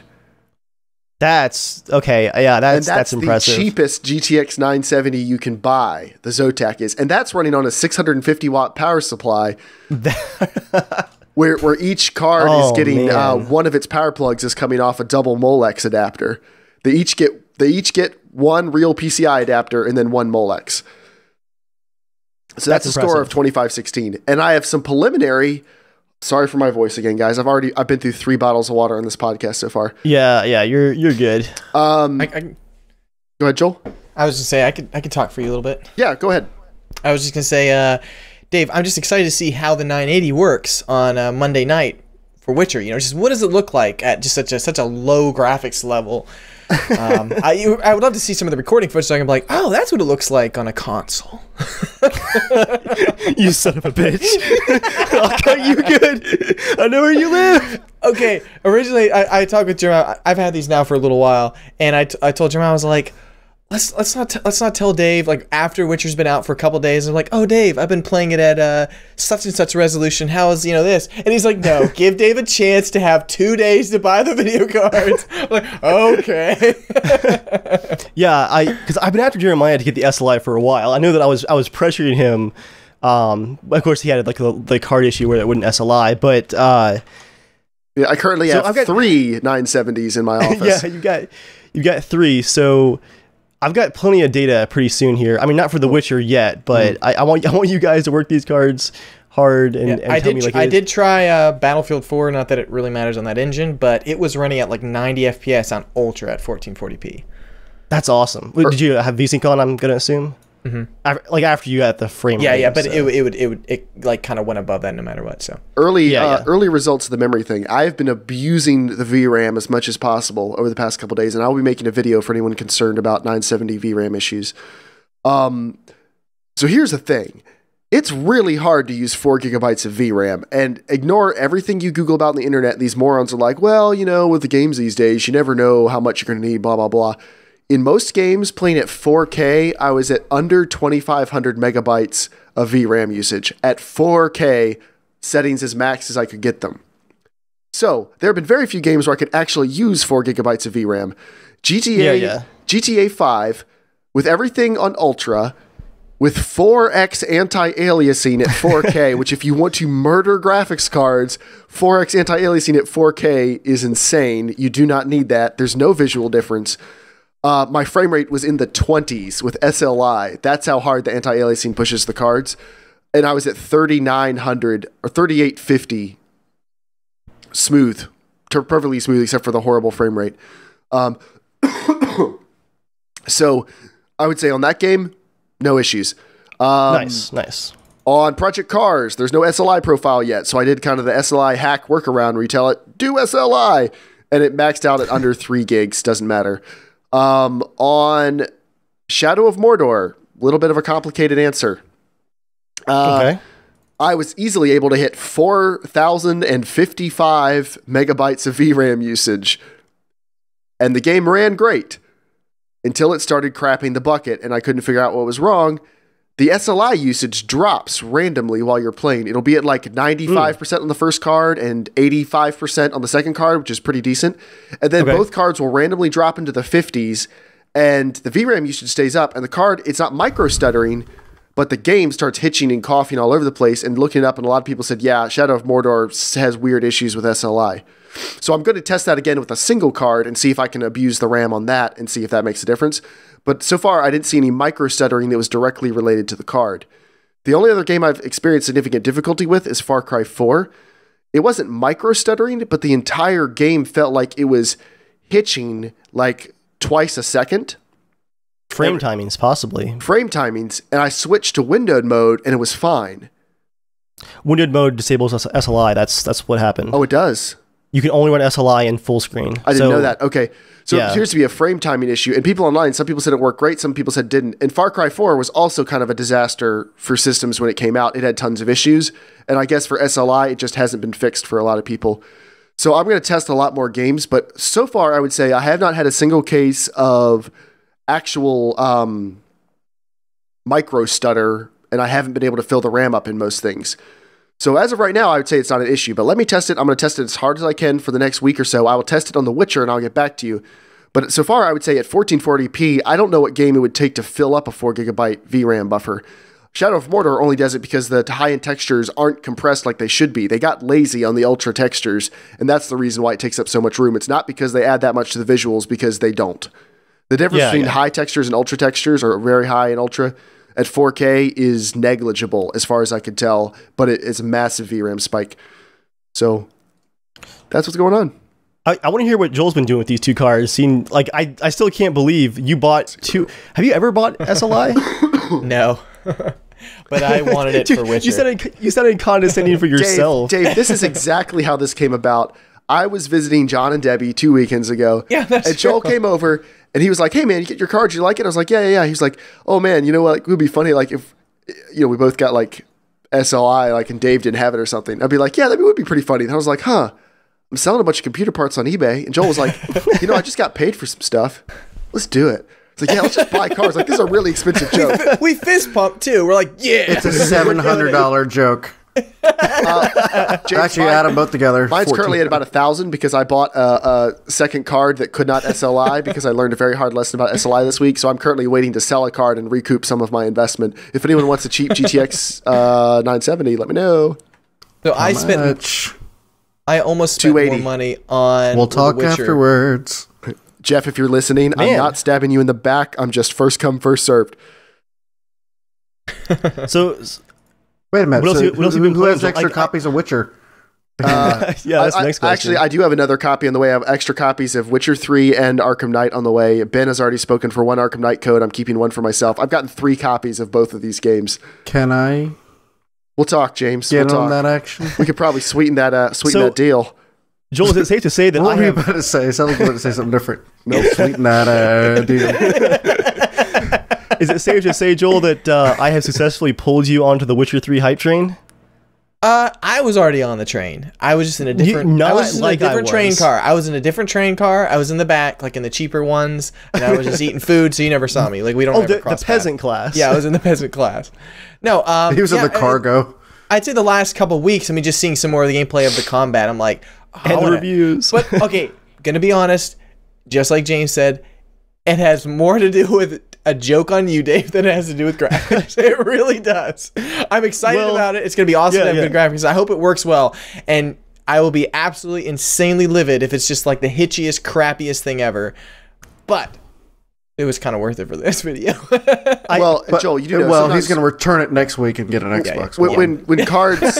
When new games come out, occasionally it takes a day or two for an SLI profile to release. So you might want to run it on one card for the first day or two if there are issues, and then normally the drivers come out and it's okay. Yeah, no, I understand that. I just mean it would suck if like a couple months are like it's still really bad. I was like, crap. Yeah. But, while you're so happy, Joel, I guess now is a good time for me to confess something too.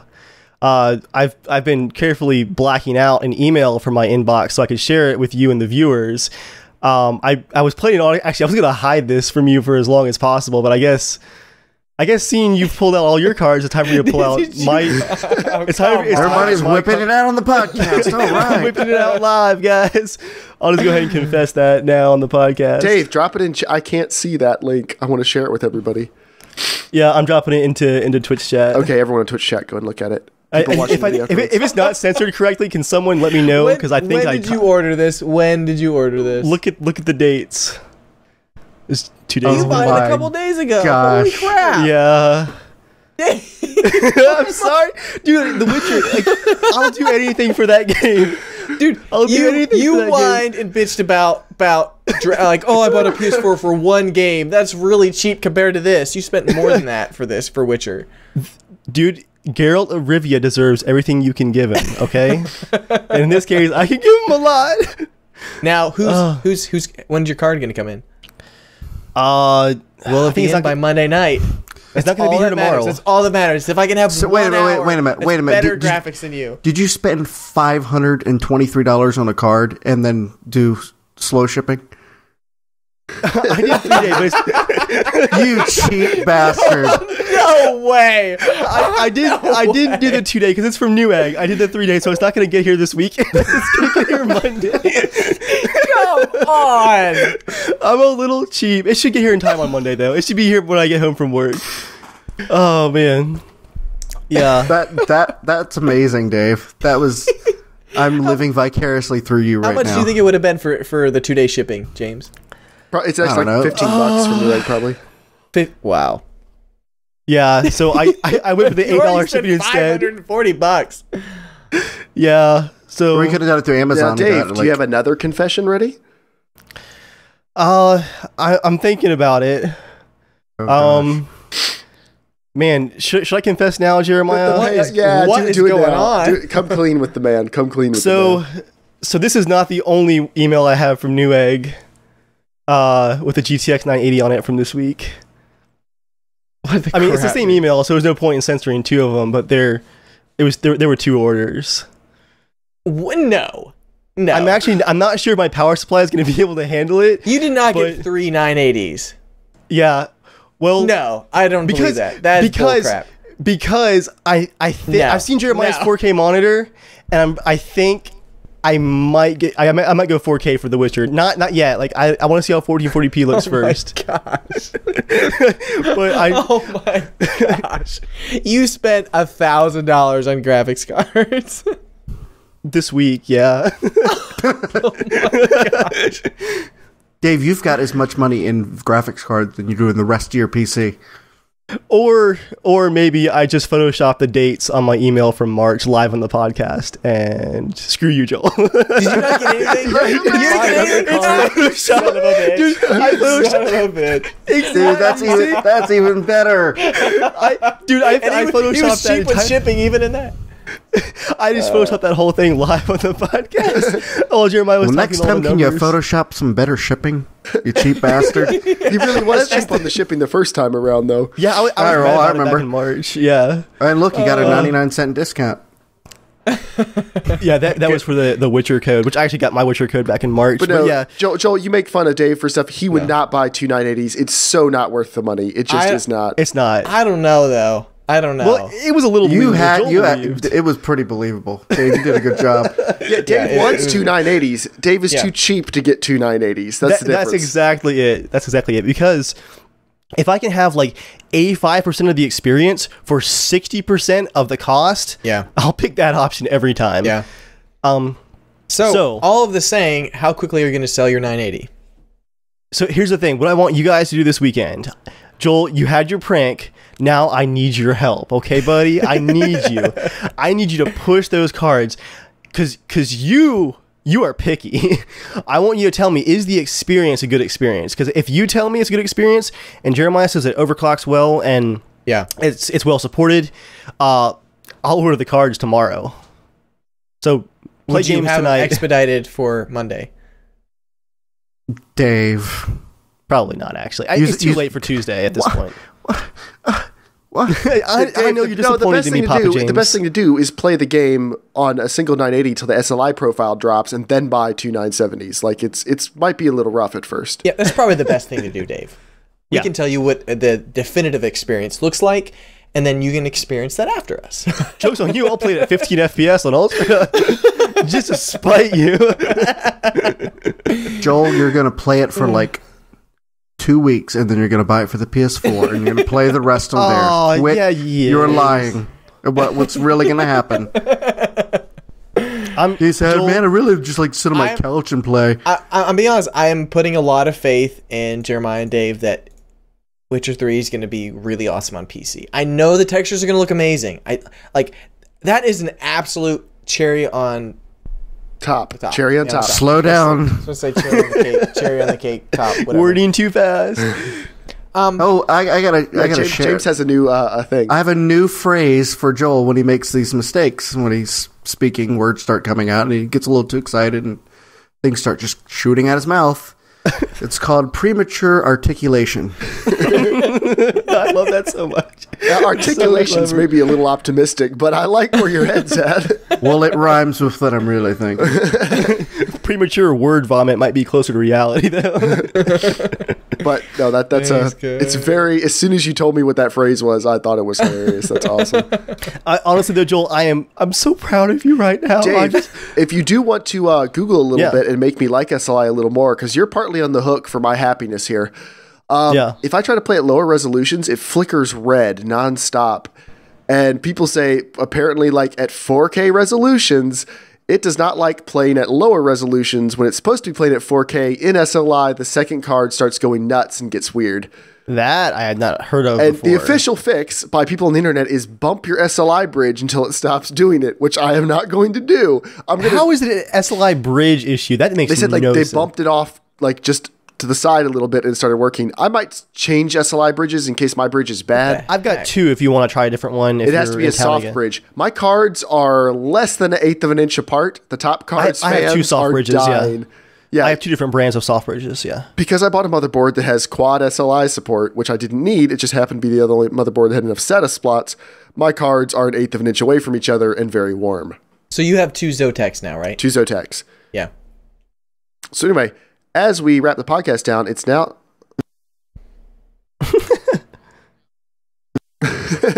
Are you actually? No. Okay. Your graphics card's what, a 550 Ti? No, I have a 660. Oh, I didn't know you upgraded. Okay. Still doing everything you need? Cool.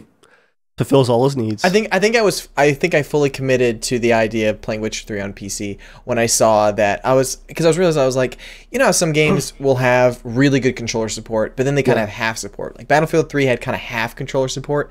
The icons would be there, but the way it controlled with the controller was not the same. I'm not talking about like locking on auto aim kind of stuff, but it didn't work correctly.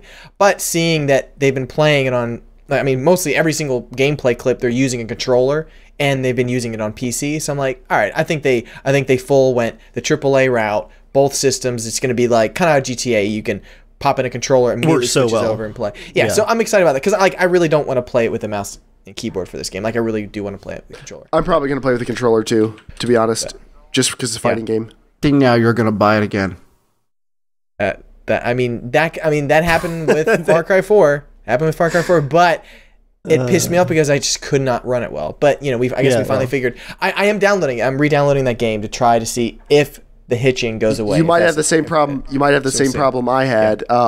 Where that game is still it was a technological mess.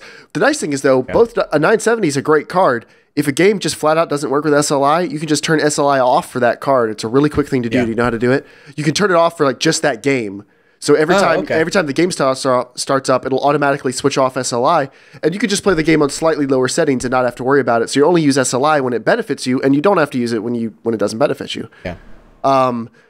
So these cards are very much in beta mode for me. If the 390X comes out and is like the rumors are, it's faster than an R9 295X2, which is currently the fastest single card gaming solution there is. It's technically two cards, two PCBs in one. But it's a single physical card. It's technically the fastest thing available. If the 390X is faster than that, or is that fast for a decent price, these 970s would probably be gone pretty quick. If the price but you'll have reasonable. a few good weeks, a month or so of Witcher 3, 2 months. I would only dump them if monetarily I don't have to pay any extra out of pocket. Only if the cards are worth enough to flip. I like the experience of trying different things, but I'm not looking to spend a ton of money on this. And that's why I went for the 980 is because I earned $15 back on it. I got my free game code, free copy of The Witcher, and I'm only going to lose like another $20 for what I paid for it. So that's still less than I was going to pay for The Witcher 3. I'm still coming out ahead, and I had a 980 for a few months. But I said before, like, this has been the least exciting card upgrade for me. Like, I have one of NVIDIA's best cards, and it just was not an exciting upgrade because of the disappointment of the 970. Like, I wanted in April 970 SLI. That's what I wanted. And instead, I bought a 980. I was like, yeah, it's there now, I guess. Like, it was just not an exciting upgrade. If this excites you, Dave, I'm now playing GTA 5. Everything on high to very high. No ultra grass, because that's stupid, like what it does to your performance. It's crazy dense, yeah. And I think the post-processing is maybe on just high, and shaders are maybe just on high, because shaders don't really do a lot for the visuals and they kill your performance. But anyway, on all that, I am 60 FPS locked, and the cards actually can hit around 85 to 90. But I'm V-syncing it at 60, and it is super stable the entire time. 4K. I guess that's all you play now, right? And it looks good. Good. Joel, just feel free to get in here at any time. Good. There it is. Joel, now that you own two 970s SLI, you need to start, and with The Witcher 3 coming out next week, you need to work on your bass drop. Can you try it for me? Hey, not bad. I've taught you well. Okay, you want to hear something funny though? You want to know what games I've tried? Oh no! If you say Dark Souls 2, I swear. Half-Life 2. No. Dark Souls 1. That game all 720p. I don't think it uses shadow play, or it doesn't use SLI, does it? Of course not. It barely uses Windows. I don't have any games honestly to try it out just yet. The one I did try it out, I did have the Elder Scrolls Online. It's not a graphics pusher at all, but I was able to run it at full everything, so at 60, so it runs great. It's now time for 90 Seconds with Joel, part of the podcast where, after shilling numerous times for Joel for all the crap he likes to talk about, we're gonna let him talk about something else again. Makes you wonder how much money Joel's paying us. The answer is nothing for this or for other things. I don't remember owning a potato masher.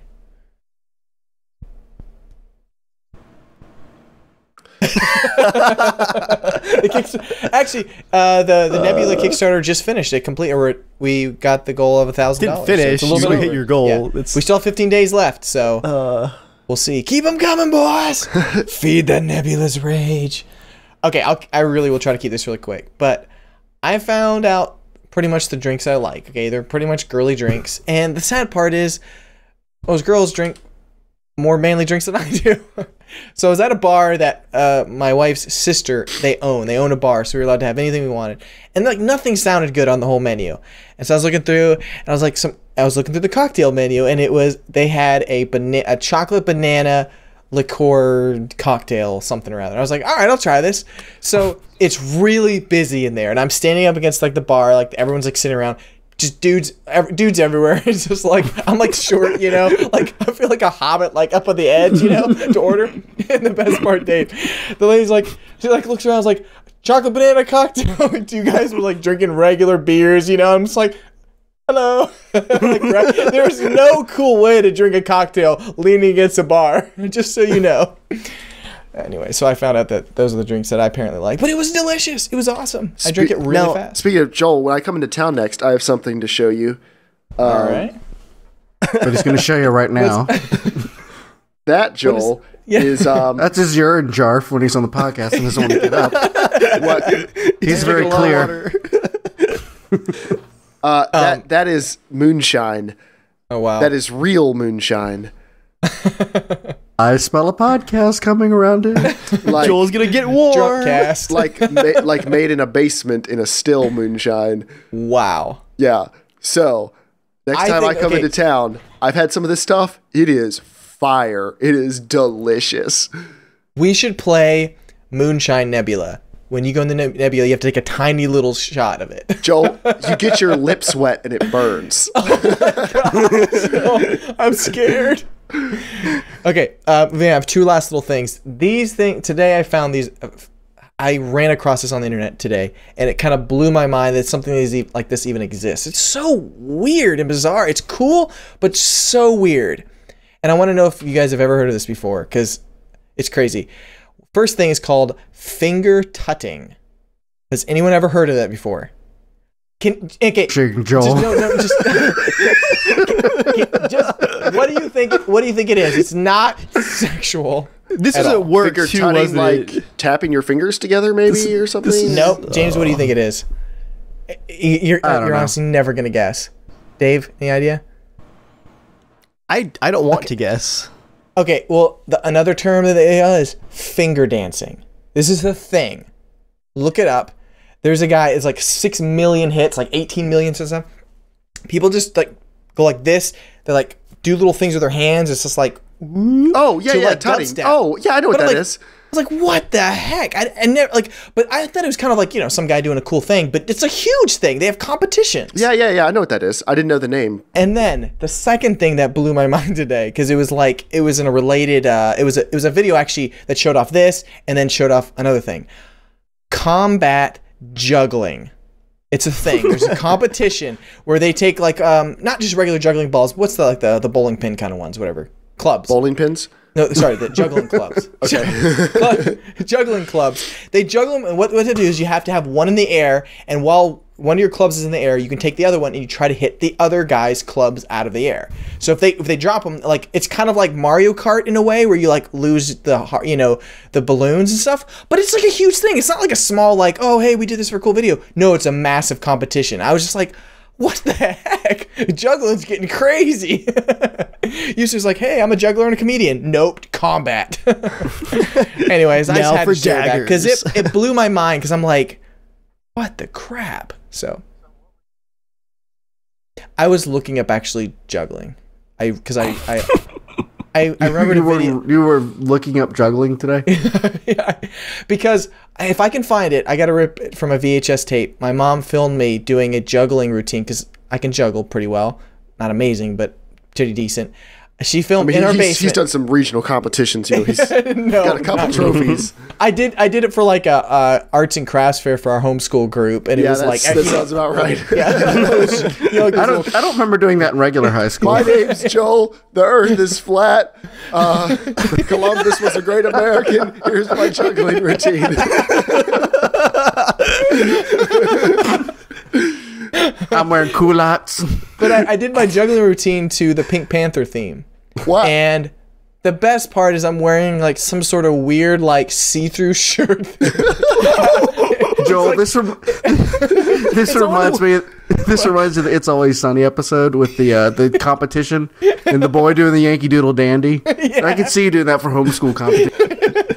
Well, it's one of those like netted shirts. You know those little net. Like, I somehow had one of those. I'm my mom too let me sexy wear for that. my shirt.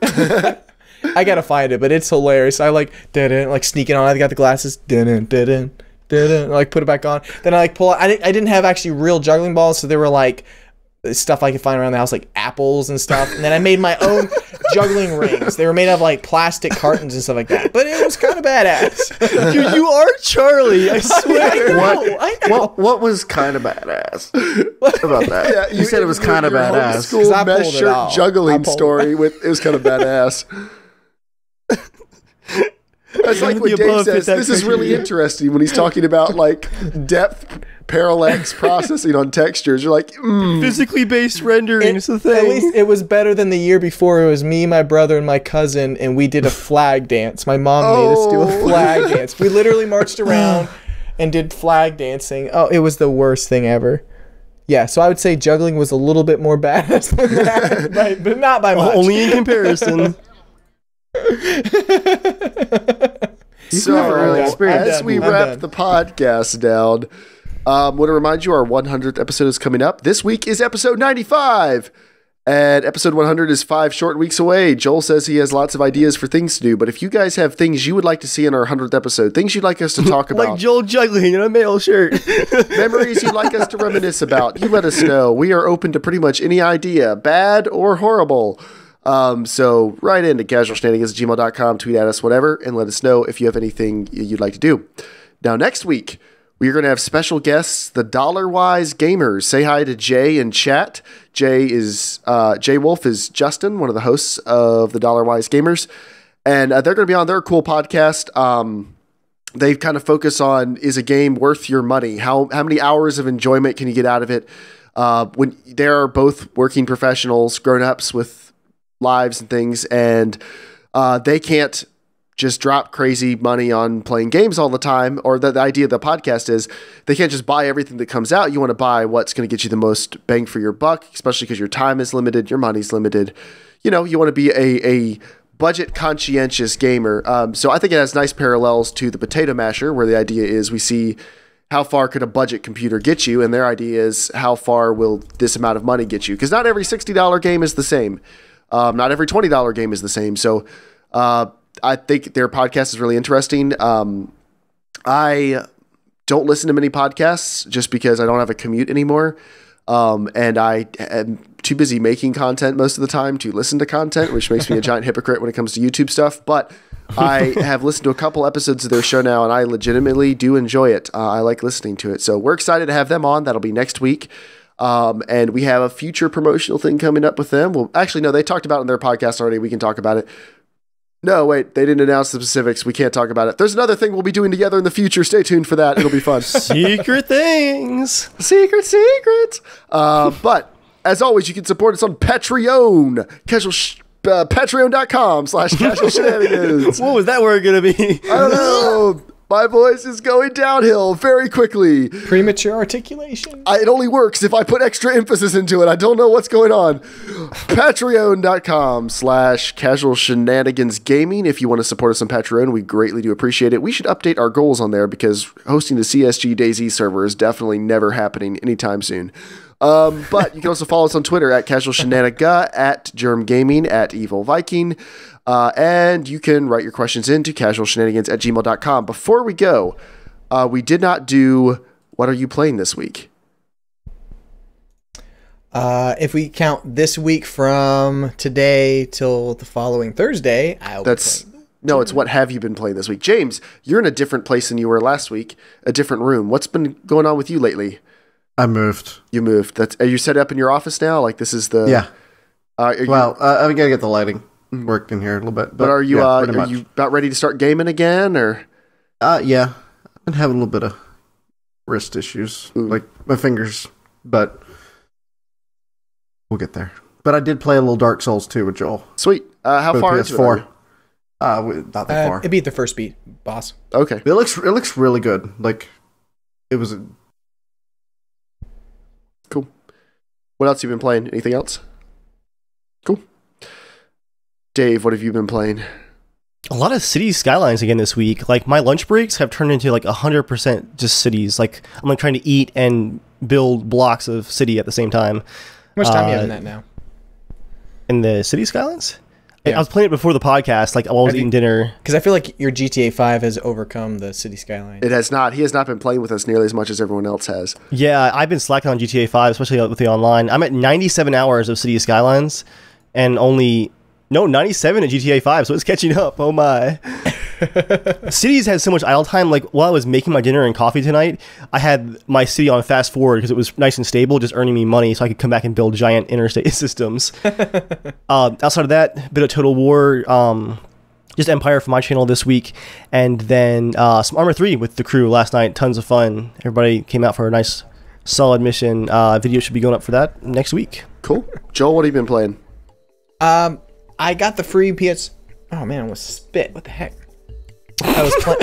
What the heck? So excited. That's that premature articulation again.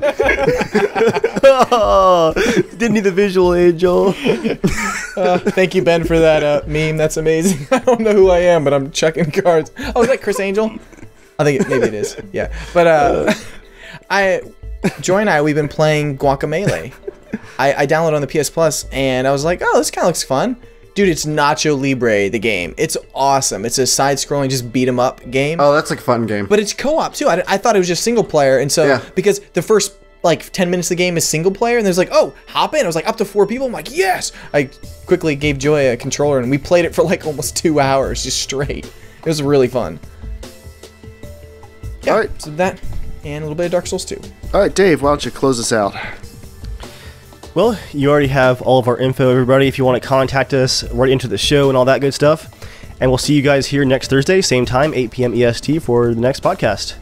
And in the meantime, I would tell you guys normally to stay casual, but we're all buying graphics cards for The Witcher 3. This is not a week of being casual. So for this week, everybody, stay hyped.